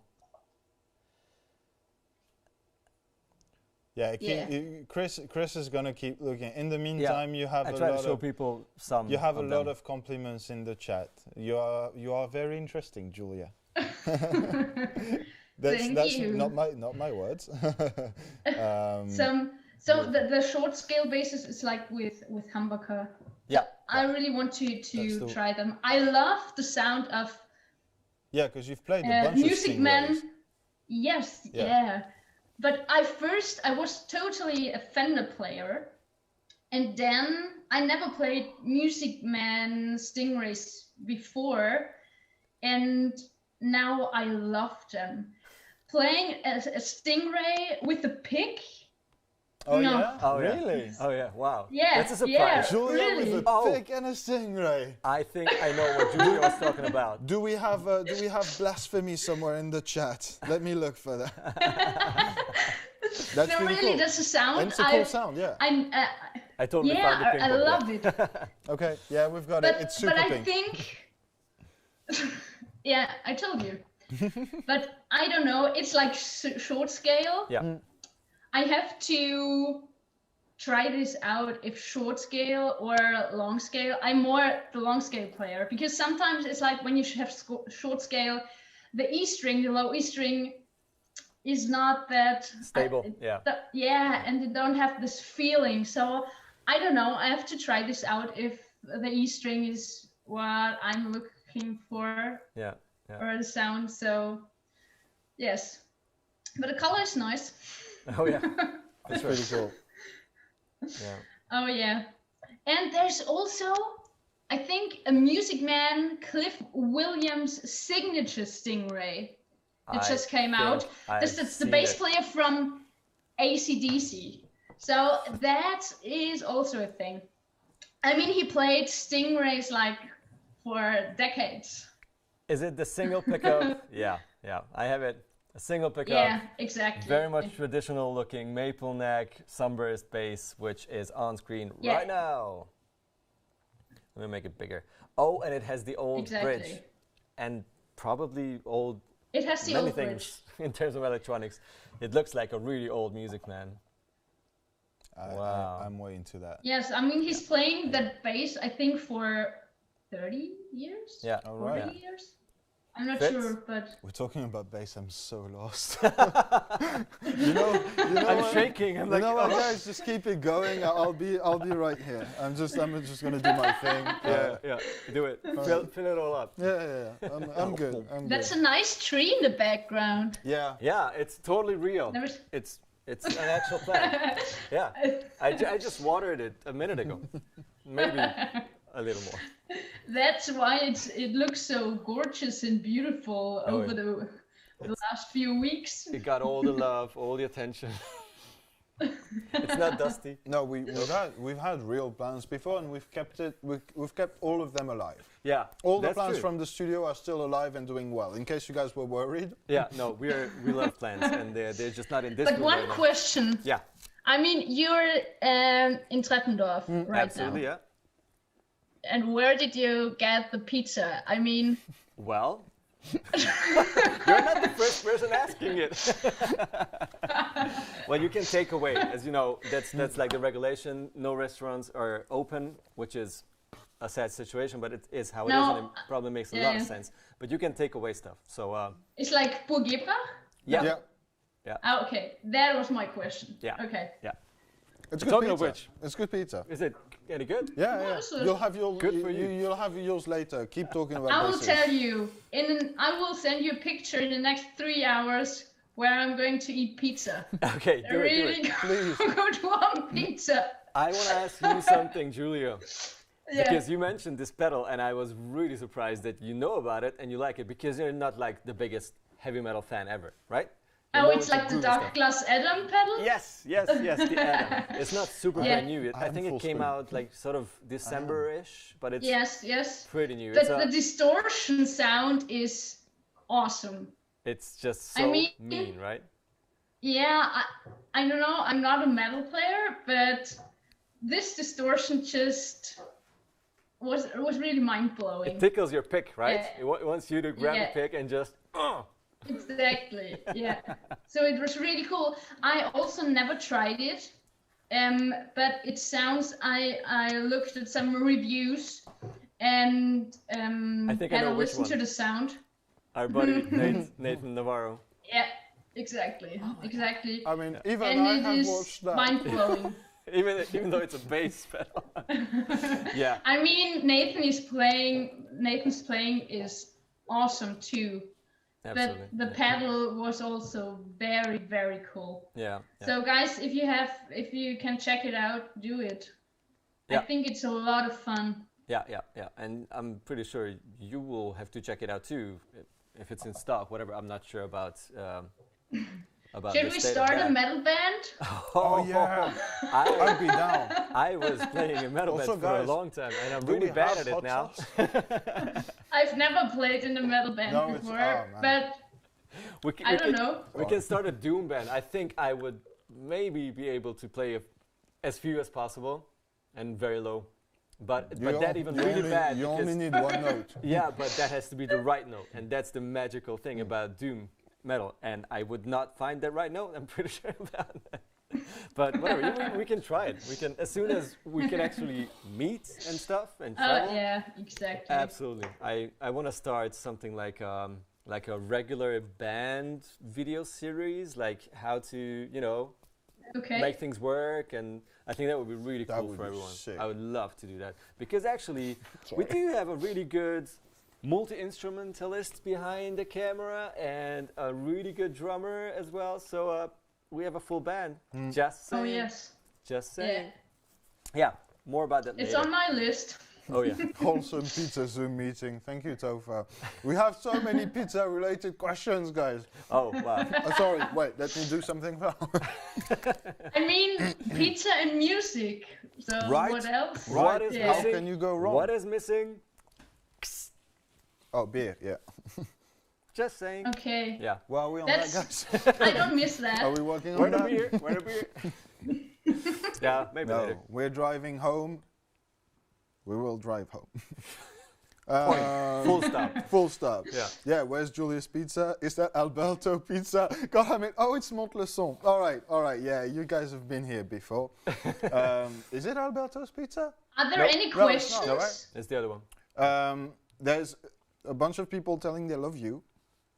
A lot of people asking for more pizza information. I also there's a new video coming out, and I thought it's going to be. Can you ask Lucas? Lucas? I think, guys, there's a new video coming out. When? A new bass video. Is there a new bass video coming? Oh shit, the bass video.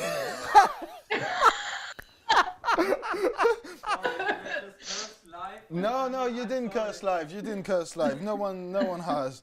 Yeah, so there's a new bass video going live. Yes. As soon I'm as really that looking live stream forward is to over. that. No, I think as soon as he can manage to put it is it going live? No. When the live stream's over. Yeah. Otherwise, people are gonna leave us. Yeah. Yes. To watch JULIAAA play bass, which is understandable, but we don't want that. Why would they leave JULIAAA here alone Exactly. and watch JULIAAA? That's, Exactly.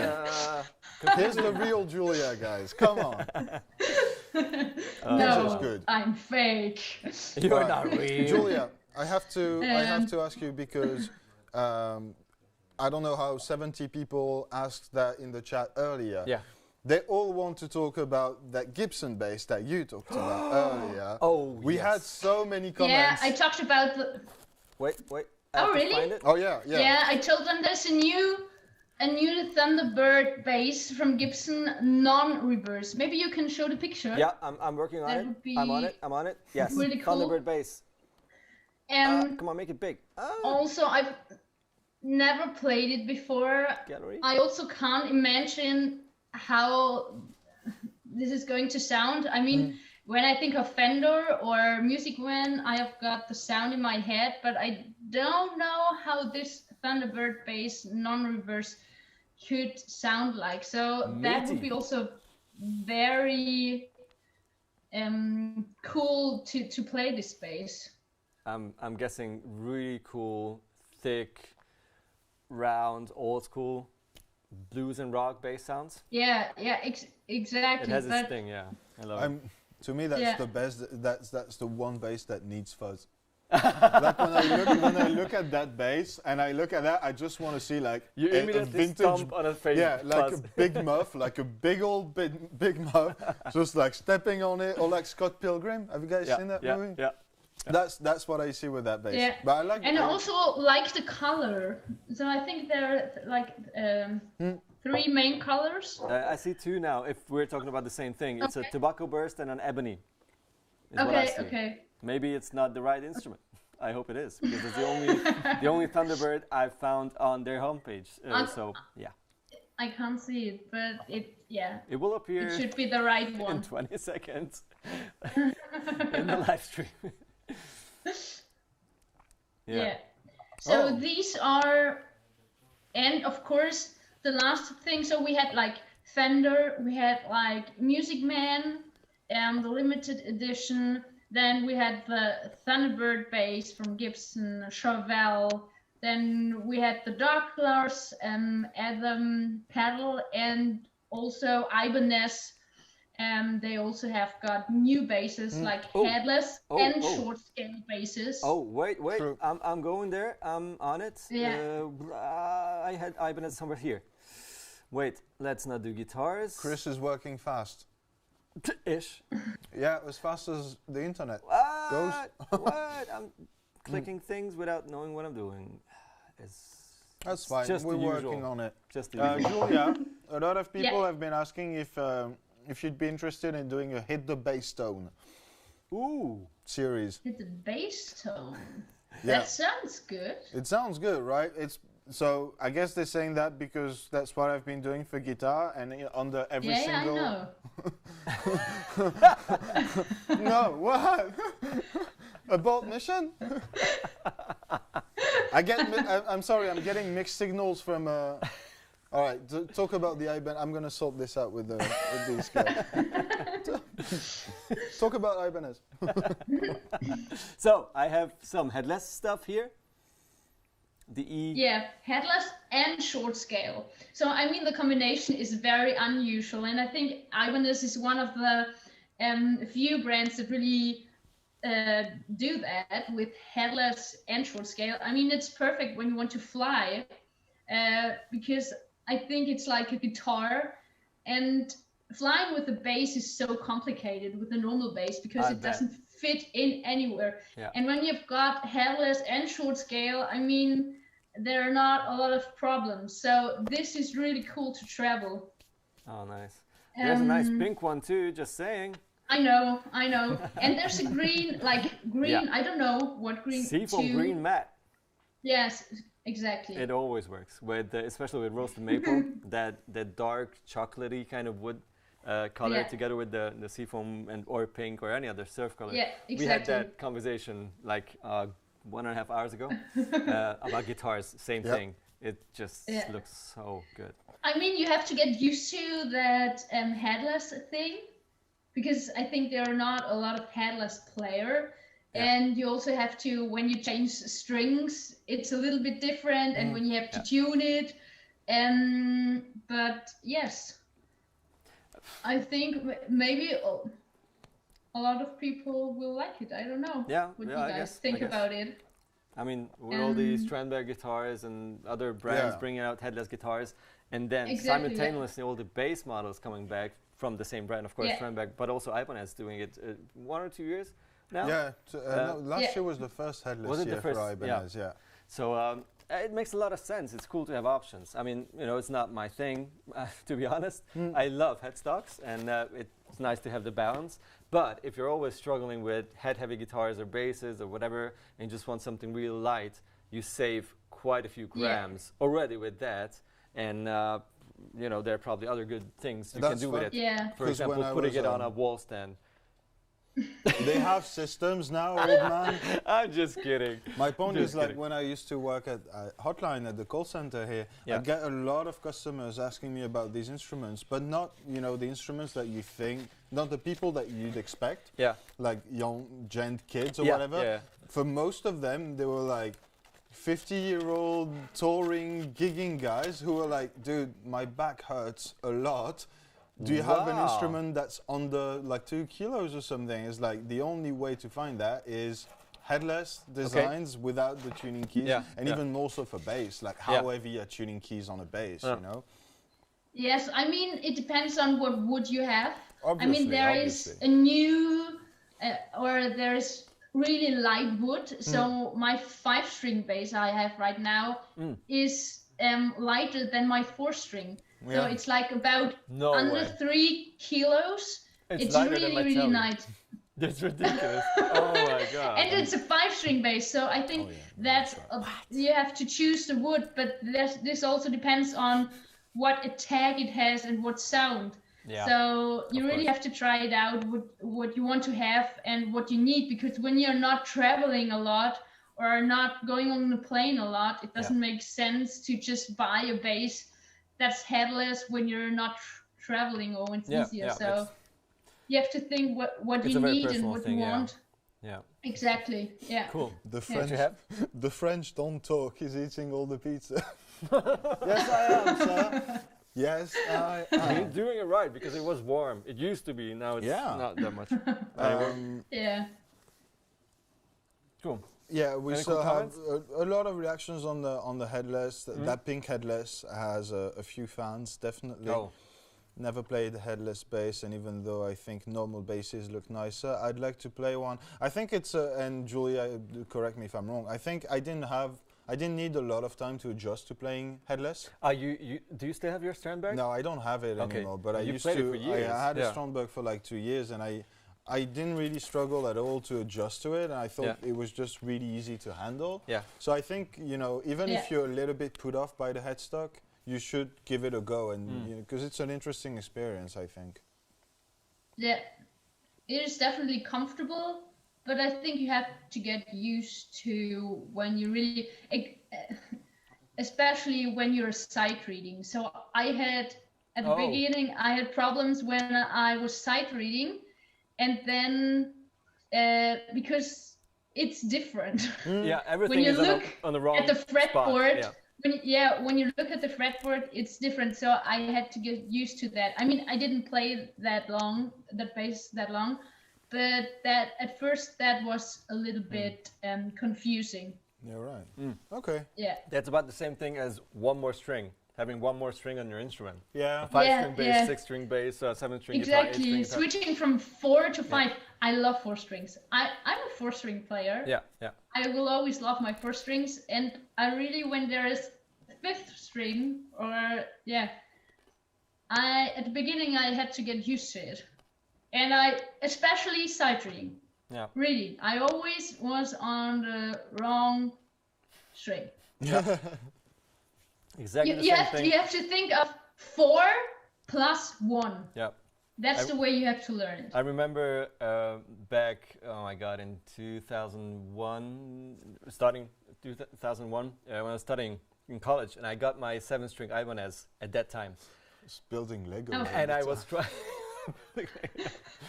and I was trying to read, all those jazz standards and everything, which is not my thing. So I was struggling already. And then I bought the 7-string, and I was like, "That's the best idea you ever had, dude." Oh yeah. I was all over the place.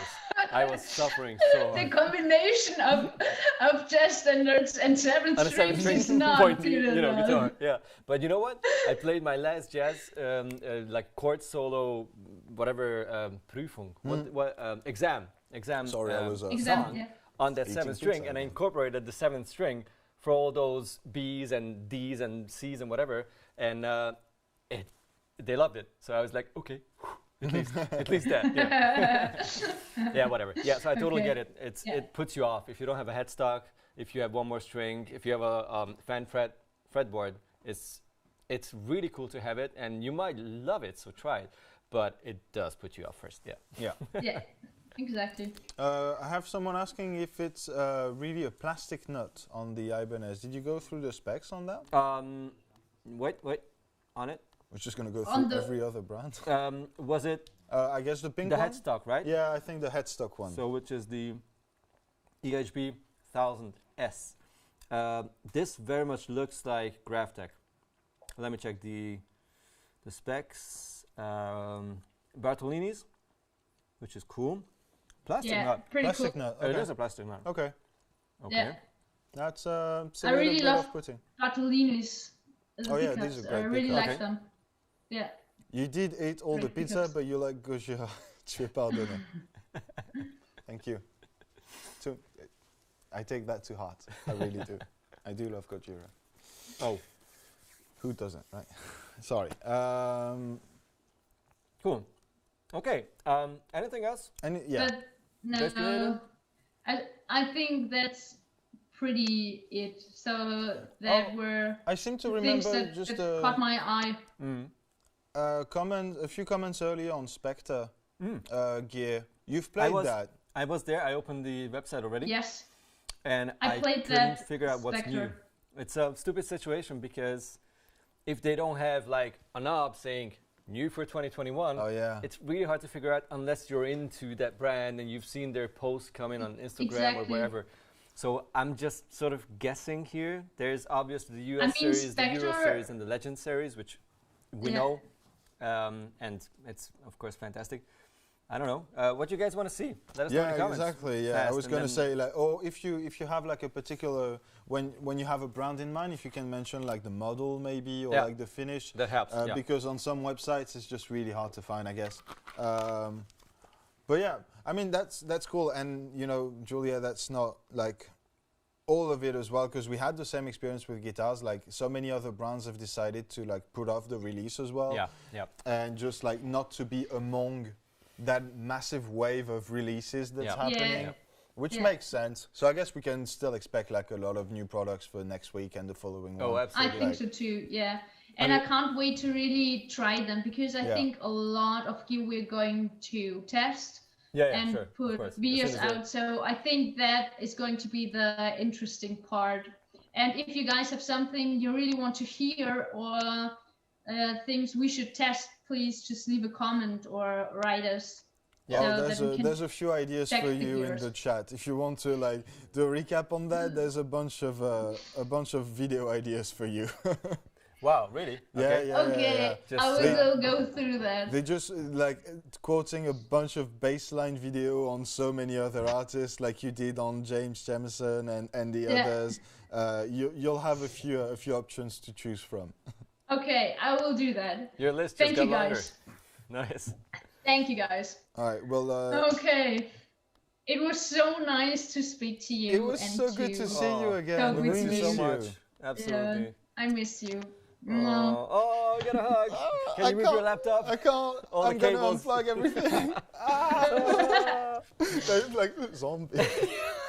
Welcome to the zombie apocalypse. But yeah, thank you so much for coming here and giving us a pleasure. A proper. Yeah. And I'm going through the comments now because I haven't seen them through the live stream. Enjoy your pizza too. Send us a picture. Yeah, thank you. I'm going to send you the picture. All right. Bye-bye, Julie. Bye, guys. Bye. Bye-bye. Oh, that sucks now. That's put it away. And go. No. Go back to the gear. Go back to the gear. Oh, I still have a bass in front of me.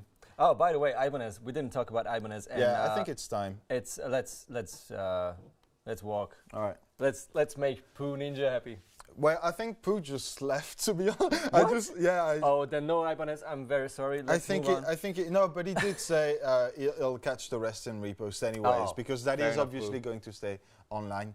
Yeah. So I mean, he's in the States, I guess. Yeah. Depending on like the times when he writes, I'm guessing. So it's midday? Poo, we're doing it for you. You start. Yes. Still have pizza. AZN. But most importantly, he's eating his pizza. wait. And we talk about my jokes. Is the thing I was waiting for since they released the AZ series or AZ series, which is their sort of single cutty kind of very much T style guitar. They have tons of new stuff. Obviously, as always, it's Ibanez. They throw out a lot of cool stuff every year. I have to say that they really kicked it out of the park this year, because what they did with their signature models. Oh yeah. Some of them, like, we're getting into that. Because they revamped the whole series, and you know, with the new AC, like the standard AZ line as well. There's some new colors, new pickups, and then the AZ. I mean, there's two things I love about Tellies. Pretty much everything. And then the rest of the things. And also mini humbuckers in the neck position. That is just one of the coolest T-style sounds. This is not a Telly, but it's sort of, you know, it pays tribute to T guitars. And still it's way more modern. I love that. They didn't want to copy other brands. Totally, they just went for something that people feel comfortable with, something they know, and something they maybe feel like it's just a little too traditional. And for all those people, I mean, you have an arm cutaway. It's not that edgy as a Fender Telly. I love that. Many don't, so it's cool to have options again. Yeah. I love what they did. I hope you guys see this. The trem system. The trem with the bass plate, because if you have a T-style guitar, that bridge pickup alone is, of course, very important to get that twang, that thickness, that mid-range, those harmonies, whatever. But the bass plate, the bridge plate, whatever you want to call it, is also a big part of it, because that is metal, obviously, and it changes the magnetic field. Are we going to talk about tone woods now? Is that what we're doing? I'm talking about a piece of metal. Don't worry. So we'll be here for the next 12 hours. You can measure that. You can start tone wood, then I will go eat my pizza. And they still have, so they have this bass plate, and they still have the trem, the traditional whatever tremolo. What a cool idea! No one did that, so I really dig that. And also, they look pretty. I'm sure they sound in a T way like the AZ I'm really models. digging the offset lamp, Yeah, and some really nice colors. I'm not sure about the bent control plate. It's probably very comfy. You know that's an optical illusion on the knobs, because they're exactly in the same place as they would be on a straight plate. The knobs, the knobs. Yeah, the knobs. Yeah, I'm not joking. The knobs are exactly in the same position. Sure about that? Yeah, no, I'm sure. Because it looks very much better. I know. The two knobs look to be straight. That's a Josh Smith idea, and we will get there, but he's the one behind that band control plate. Ah, is it? He had a lot to say in the production of these AZS. Okay. And obviously, we're getting to his own signature model, the Flat 5. That's the Flat 5, which is Josh Smith's new signature guitar. Many people were, surprised to see him with Ibanez. That was smart. That Me was included. really smart. It's a smart move. You can get Ibanez guitars everywhere, and they have a good quality, especially the Japanese ones are really good. You know, it's still not as expensive as it was like some sort of a custom shop of any brand.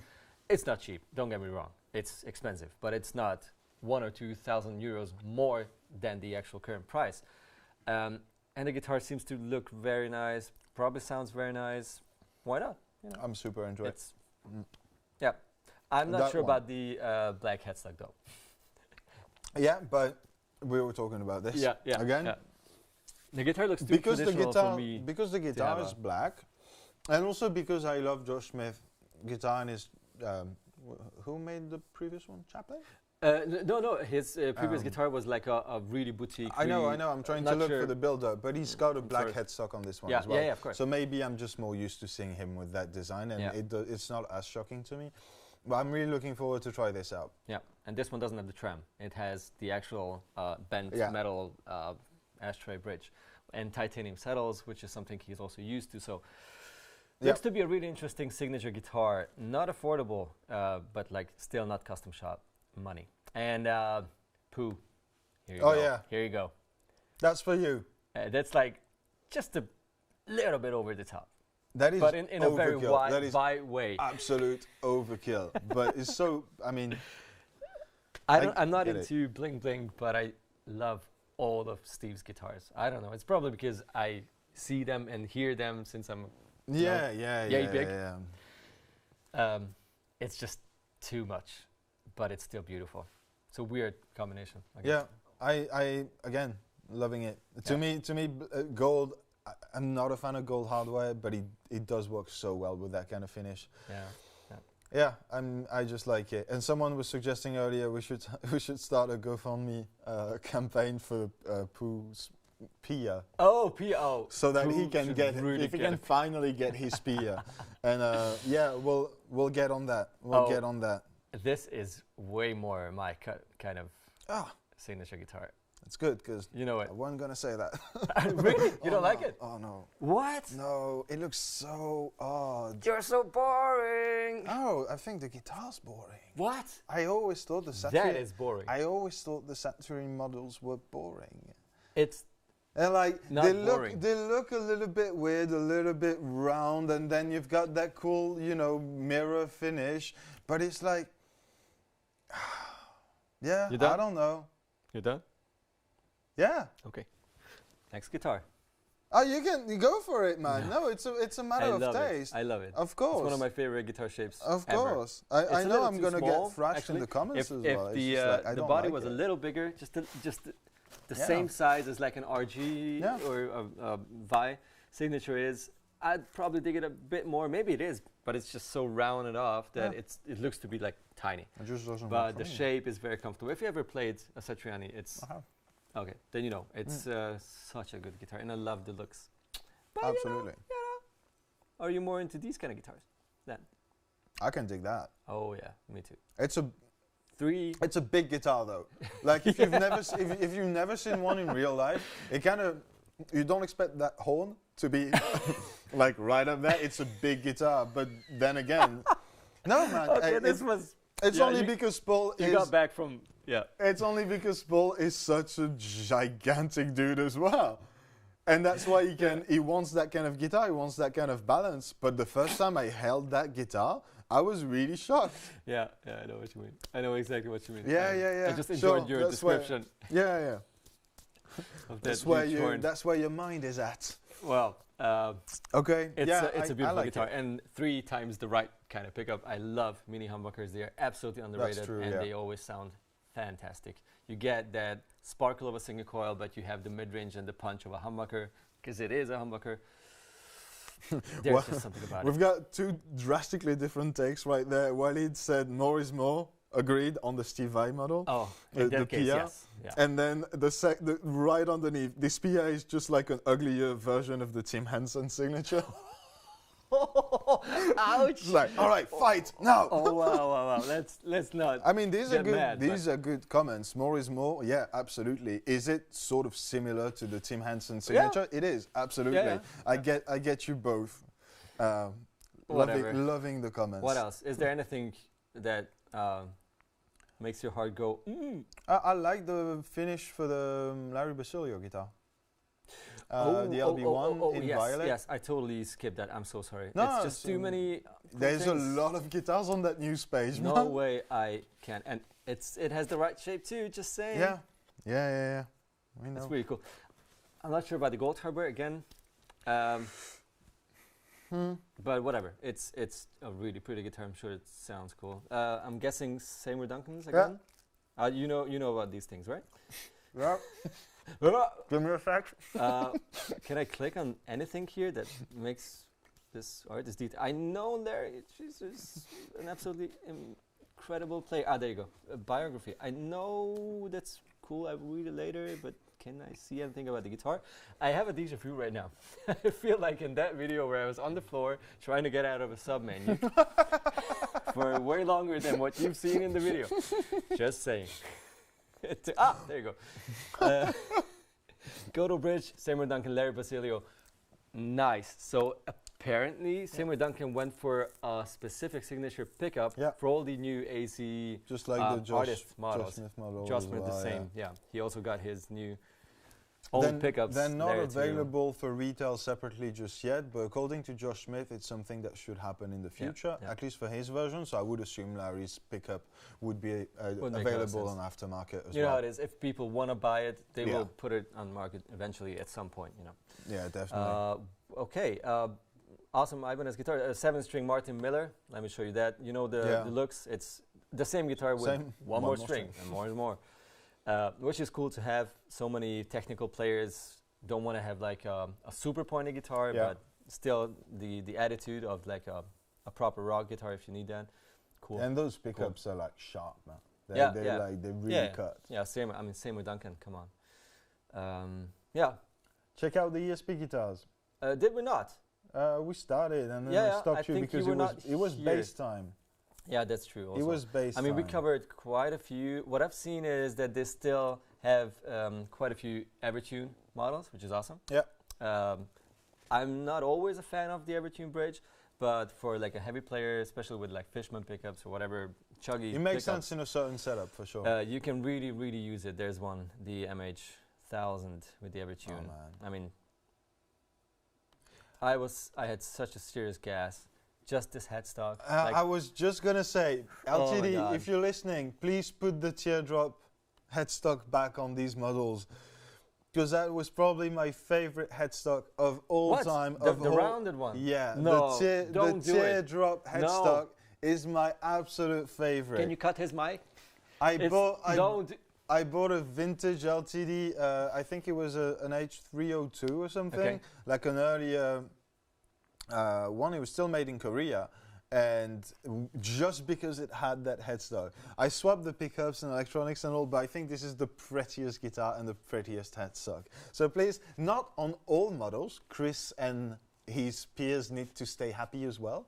Yes. But I'm thinking, you know, a few offerings with that headstock would be nice, is what I'm saying. You know, maybe. He's all right. He's all right. Don't listen to him. I don't know. You guys, hey, let me know. Let me know in the chat as well. Is there anybody else that's way into these teardrop headstocks? Is it just me? Am I weird? Well. Oh, Pooh is back. Pooh, oh, you heard Pia. Totally missed it. You heard Pia and you came back. You might want to rewind just a little bit, but there's some Pia in there for you. And also, we will start your GoFundMe. Pointy headstocks keep your stage area respected. Yeah, they do. Definitely. Yes. They do. I just love their normal ESP, the 6 in a Yeah, row. I had my rant, so I'm going to keep eating, just talk about guitars for a little bit. Oh, one pickup. One that is absolutely mean. I know it's a reverse headstock and you don't like it, but I don't like the fact that the horn is as long at the bottom. I'm a fan of the Rhodes.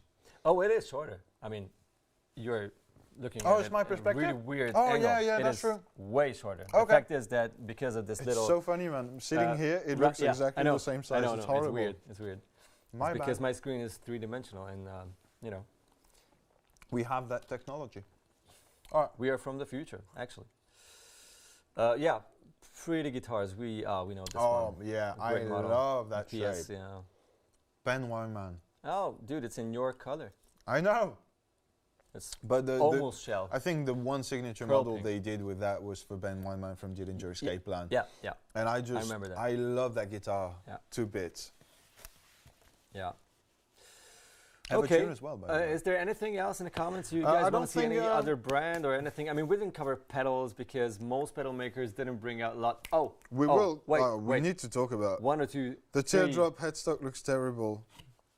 Thank you. Thank you.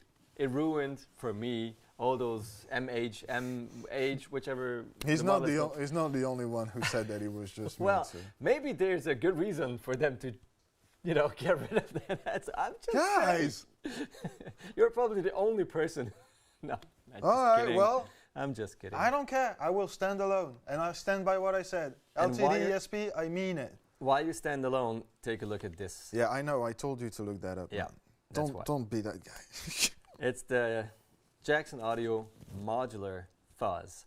I've never heard of it, but I know Jackson Audio. I know that one of my favorite guitar players, Joy Landreth, has a signature overdrive, sort of multi Golden Boy, the Golden Boy, a great overdrive, and this is a new Fuzz. What they do with their gain stacking options is just ridiculous. So all of these pedals are MIDI controlled. Yeah, I guess. All right. It's to talk about pedals, so it's fine. And now you're here, huh? Jackson Audio is awesome because what they're doing is pretty much the same spirit as what you've seen with like manufacturers like Chase Bliss, for example, is an analog heart but controlled digitally. So what you have is proper analog gain stages, but with MIDI switching and different circuit options in these pedals. So you have different kind of fuzzes that you can select, different voicings. That's why the blend? Exactly, yeah. Octave? Oh, okay. Wow. Different voicings. You're going to have, your fuzz face kind of thing, your color sound kind of thing. It's all in there. It's all MIDI controllable. And on top of that, you have that, what they call the gain cycle. At least on their overdrives, I still need to play that. I absolutely do. But on their overdrive, they've got the different gain cycles. So whatever mode you're on, and let's say you've got 5 drive modes, for example. That's a cool pick. Yeah, Matteo Susado's got his signature pedal as well, the Asavi. That was a bit earlier this year, but I guess that still qualifies. Oh, yeah. So yeah, you're on a specific sound, and if you press on both switches at the same time, you can cycle through 4 different levels of gain in that gain stage. So you can be like... that's something in the Golden Boy as well. Exactly. That gain stages, you can that's the gain cycling, and that's so smart. Wow. So smart, because that multiplies every sound option that you have by 4. Yeah. And gives you, low gain soft clipping, low gain hard clipping, so much. If you don't know Jackson Audio, go check them out because, their pedals are really, really impressive. Oh, if only there was a shop selling them. Sorry, I struggled for a second because he had his mouth full of pizza. Which is... Yes, we will link everything that we're talking about in the description box down below. He will do it because he mentioned that. Making links is not fun, right? So, I guess. Wait. Guys, are we on? Yeah. Okay. We were faster than them. Okay. But yeah, these pedals are really good. So, absolutely. Psyched about this. Let me grab something that I'm hyped about, and that's the Walrus Audio R1. Oh, yeah. They brought out the D1 last year, and it's like a super clever but still compact delay.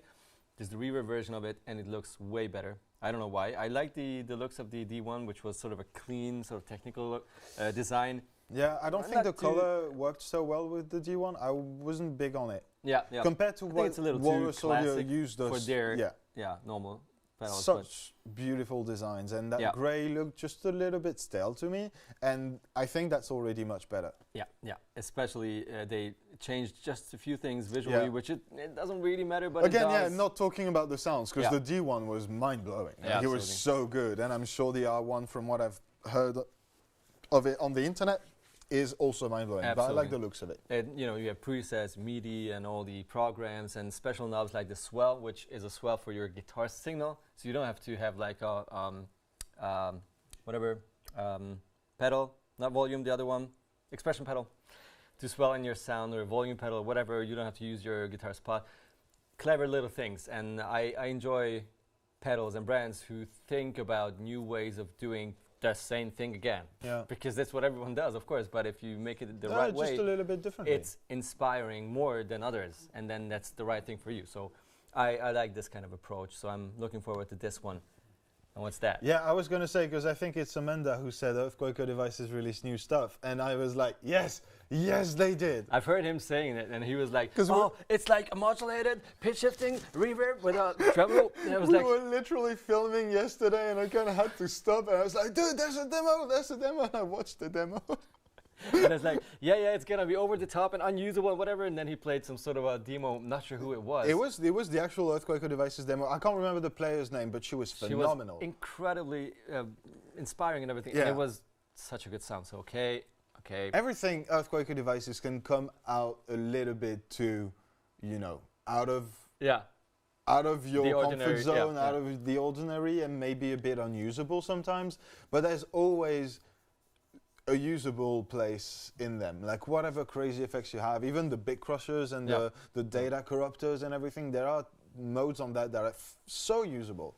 And I'm sure this is the same thing, but in itself, so that's the Astral Destiny is the name. Yeah. And it is in octave reverberation Odyssey. Odyssey. Obviously, what else? You know. And yeah, I think it's a pitch shifting, modulating reverb. Yeah.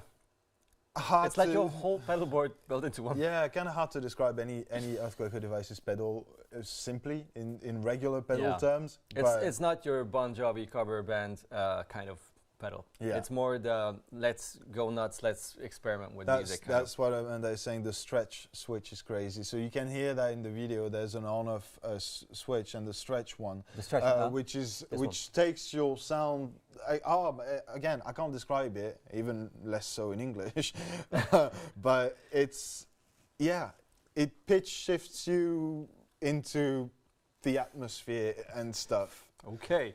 Is that legal? It sounds incredible. Well, they made it legal and they made it possible. It sounds incredible, and I strongly advise that you all go check out the demo video on their website after this live stream. Oh yeah, because we still have some stuff to cover. Do we? What are the questions? I'm sort of through here. There were no, because we've done the website, but we haven't done anything on the actual NAMM webpage. Well, we did all of that. We had on our list. Where's my list? Wait, I have no idea how this thing works. I think you can go on brands there, and then then my you bookmarks. Have your bookmarks. Yeah. So we had all of the guitar and bass related brands here, but to be honest, the most interesting ones, almost all were covered already. Let's check out Blackstar, for example, if it opens. I don't think it does. It doesn't want to. Okay. Oh, it does. It does. It's going to open 17. It's so 2020. Oh yeah, of course. That's the new core arm. So huge pictures. No. Yeah. Carry on guitar. NAMM.org. If next year is bound to repeat itself and we're going to have a virtual experience, please make a proper zoom on the pictures. Yeah, the pictures are really small. Because they're really tiny. But it's a pity. Otherwise, well done. Really, you pulled it off. I'm impressed still. But tiny pictures. Hard for people like us to work with. We're all, Carry on travel guitar with gig bag, which is... On Blackstar? Yeah. What? You see the Blackstar on the headstock? It's small. They make guitars? Yeah. I had no idea. I didn't know Blackstar made guitars. It's not like they will have a range of guitars. I thought they made amps and a few pedals. This is their little carry-on thingy. Okay. I mean, you can still go out in nature and just, whatever, go camping. Awesome. Okay. ID Core 10, the V3s are out at Core 20, 40, all the sizes, which is cool. Here's a guitar with a gig bag. I'm mind blown. I had no idea Blackstar was making guitars. You just learned something new. Yeah. And the Mark II HT1. Beautiful Bronco, great. That's a cool color. A lot of people are kind of bummed in the chat saying that they just bought this reverb, and now Eartquaker Devices comes out with a new reverb. Yeah, I mean, it is valid don't worry for about it. Every pedal in the history of the universe, and that's why we keep buying just one more. Just one more. So don't feel bad, guys. The slow is is a mind-blowing reverb. God. It's so good. Some of you got the Hall of Fame. Obviously, the Hall of Fame just does everything. Such a classic, yeah. Don't feel bad about your gear, guys. It's just like all of these pedals that you're listing here are great too. You just need to get the Eartquaker devices too. That's how I live my life. I'm just That's why your car keeps on breaking down. I'm just lucky I get t-shirts and sweaters at work because I don't. That's where I save money. Yeah. Also, I don't need too much. Well, hey, make smart life decisions, right? If you like pasta, you don't go need with to it. eat if you can get a pedal. Exactly. I mean, obviously. I just love pedals more than I love food. I'm okay with pasta and pizza. Totally with you, man. I'm fine with it. Yeah, yeah. I would give you the whole of my pizza for any Eartquaker pedal. I get that. On this planet. Okay, Boss, they didn't bring out anything super interesting at NAMM until now. It's all I see is pedal boards, which is cool. Yeah. But yeah, it's a revamp of all the cases that you'd expect it from Boss. But now they do include there you go. like a proper Small hard picture. case. Yeah. Which is nice and mostly. That's a trolley. Yeah, yeah. Mostly like sort of current ideas what pedal boards are. So you have like room for switches, you have room for different kind of modular power supplies, for several ins and outs, because before that it was just like plug in, get out. But now with the amount of people who try out like stereo setups or wet dry wet or wet dry wet dry wet moist or whatever the kids do, or just wet. It's like kill dry. But yeah, no, that's just a few new options on Boss's end. That's pretty cool. Cables. Oh yeah, that for mics. That wireless is for mics. Yeah, so we don't care. No, let's not talk about that. I guess Boss is still like keeping up a few things up their sleeves right now because we're all expecting the Waza version of that pedal. Of that H-type pedal, and it's probably coming pretty soon. So that's the thing. So many brands didn't go for let's throw everything out on the market in third week of January. They decided to spread everything out throughout the year. So there's not a lot to talk about for many brands. There are obviously brands like Ibanez who just blast everything out, or and ESP again, and all, Fender and everything. They paced it a little bit because they were like, okay, that's the new range. Oh, here's the AZS. Yeah. Josh Smith. Yeah. So had a good time. But yeah, it was maybe over a couple of weeks, something like that. But Fender did the same thing. They have these new models out, almost too much, as you mentioned. So right sort now, of a mixture. Yeah. Right now is the end of NAMM, like believe in music. I mean, but the releases are not stopping because of that. Now that everyone kind of goes with their own calendar, I think the rest of January and February are going to be really exciting as well. Absolutely. So that's pretty cool. And even like waiting to summer and everything. So I think throughout the whole year you will see really cool new stuff from whichever brand you prefer. That's just how 2021 works, apparently. Yeah. And I think that's cool because it's not like, okay, we've heard everything in January and then that's it. It's sort of cool to keep the hype. Also, the thing I was thinking about the other day is that NAMM always it's so many products, and then they hit the store 6, 9, 12 months later. Yeah. Like some stuff that you're going to be seeing in January, you won't even get to try before the next autumn or winter or the following year. I'm looking at you, Silver Sky. Yeah, right. And so many other pedals, guitars, and everything. The One Plateraphone, for example, was teased like 1 year earlier, 1 year too early. And that said, sometimes it's a little bit of, you kill the excitement a little bit when like some brands come out later during the year, but they're like, hey, we dropped this and it's here and you can try it and it's pretty awesome. Yeah, I prefer that too. People are backing me up with the pasta technique. Thank you guys. What? I missed that. If you eat pasta 30 days a month, you can get a new pedal. Oh, there you go. And not 30 days, 30 times. Technically, there's 3 meals a day. So if you only do a stretch of 10 days, then you can get a pedal. Think smart, people. I'm waiting on the HM2 Waza. Yeah, we are. We all are too. Absolutely, yes. Yeah. All right, dude. We have to wrap this up. We could do this literally for 8 hours and make everyone fall asleep. I mean, I'm good. No, I'm kidding. I'm kidding. No, we do have to respect the laws in place as well, and we have to be at home at a certain time. So, yeah, guys, thank you so much. Your comments were gold. My pizza is absolutely cold, but I love cold pizza. It reminds me of now it's breakfast next morning. Pizza. Yeah, the morning pizza. Now it's breakfast pizza. When you're still all over the place, and then you grab that piece of cold pizza. Yeah, it's glorious. It's a beautiful thing. Yeah, yeah. All those memories. Yeah, whatever. Yeah. You guys were awesome. Amanda, thank you so much. Pooh came back and left again. No way. David was here. Chicken Licking, thank you so much for being here as well. Stanislav, obviously. Stan. Take care. Yeah, that was a watch party of the NAMM 2021 releases. Hope you enjoyed it. We love doing this, and thank you for joining us. Yeah, and thank JULIAAA as well for tuning in and talking about stuff that we were unable to talk to. She was so cool when we told her, like, oh, we're so doing this, and we need you there. And she was like, really? Oh my God, cool. That was so cool. How? It's like, we'll figure it out. Yeah. And so then I didn't figure it out. Well, we didn't. When we say we figure it out, we don't figure it out. Those guys do. Yay! We love you. Best team ever. Yeah. Thank you. Yeah. Lucas, Phil, Lucas.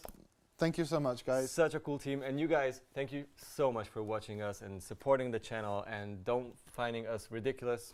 Because sometimes. We're just, we're just childish sometimes. But if you want to see more of that, please, you know where the like button and the subscribe buttons are. Even if you don't, it's not a long-term thing. You can just try it out. And then if you don't like it, you can undo it. You can undo it. But I suggest trying it out. It's fun. Look, we're having pizza.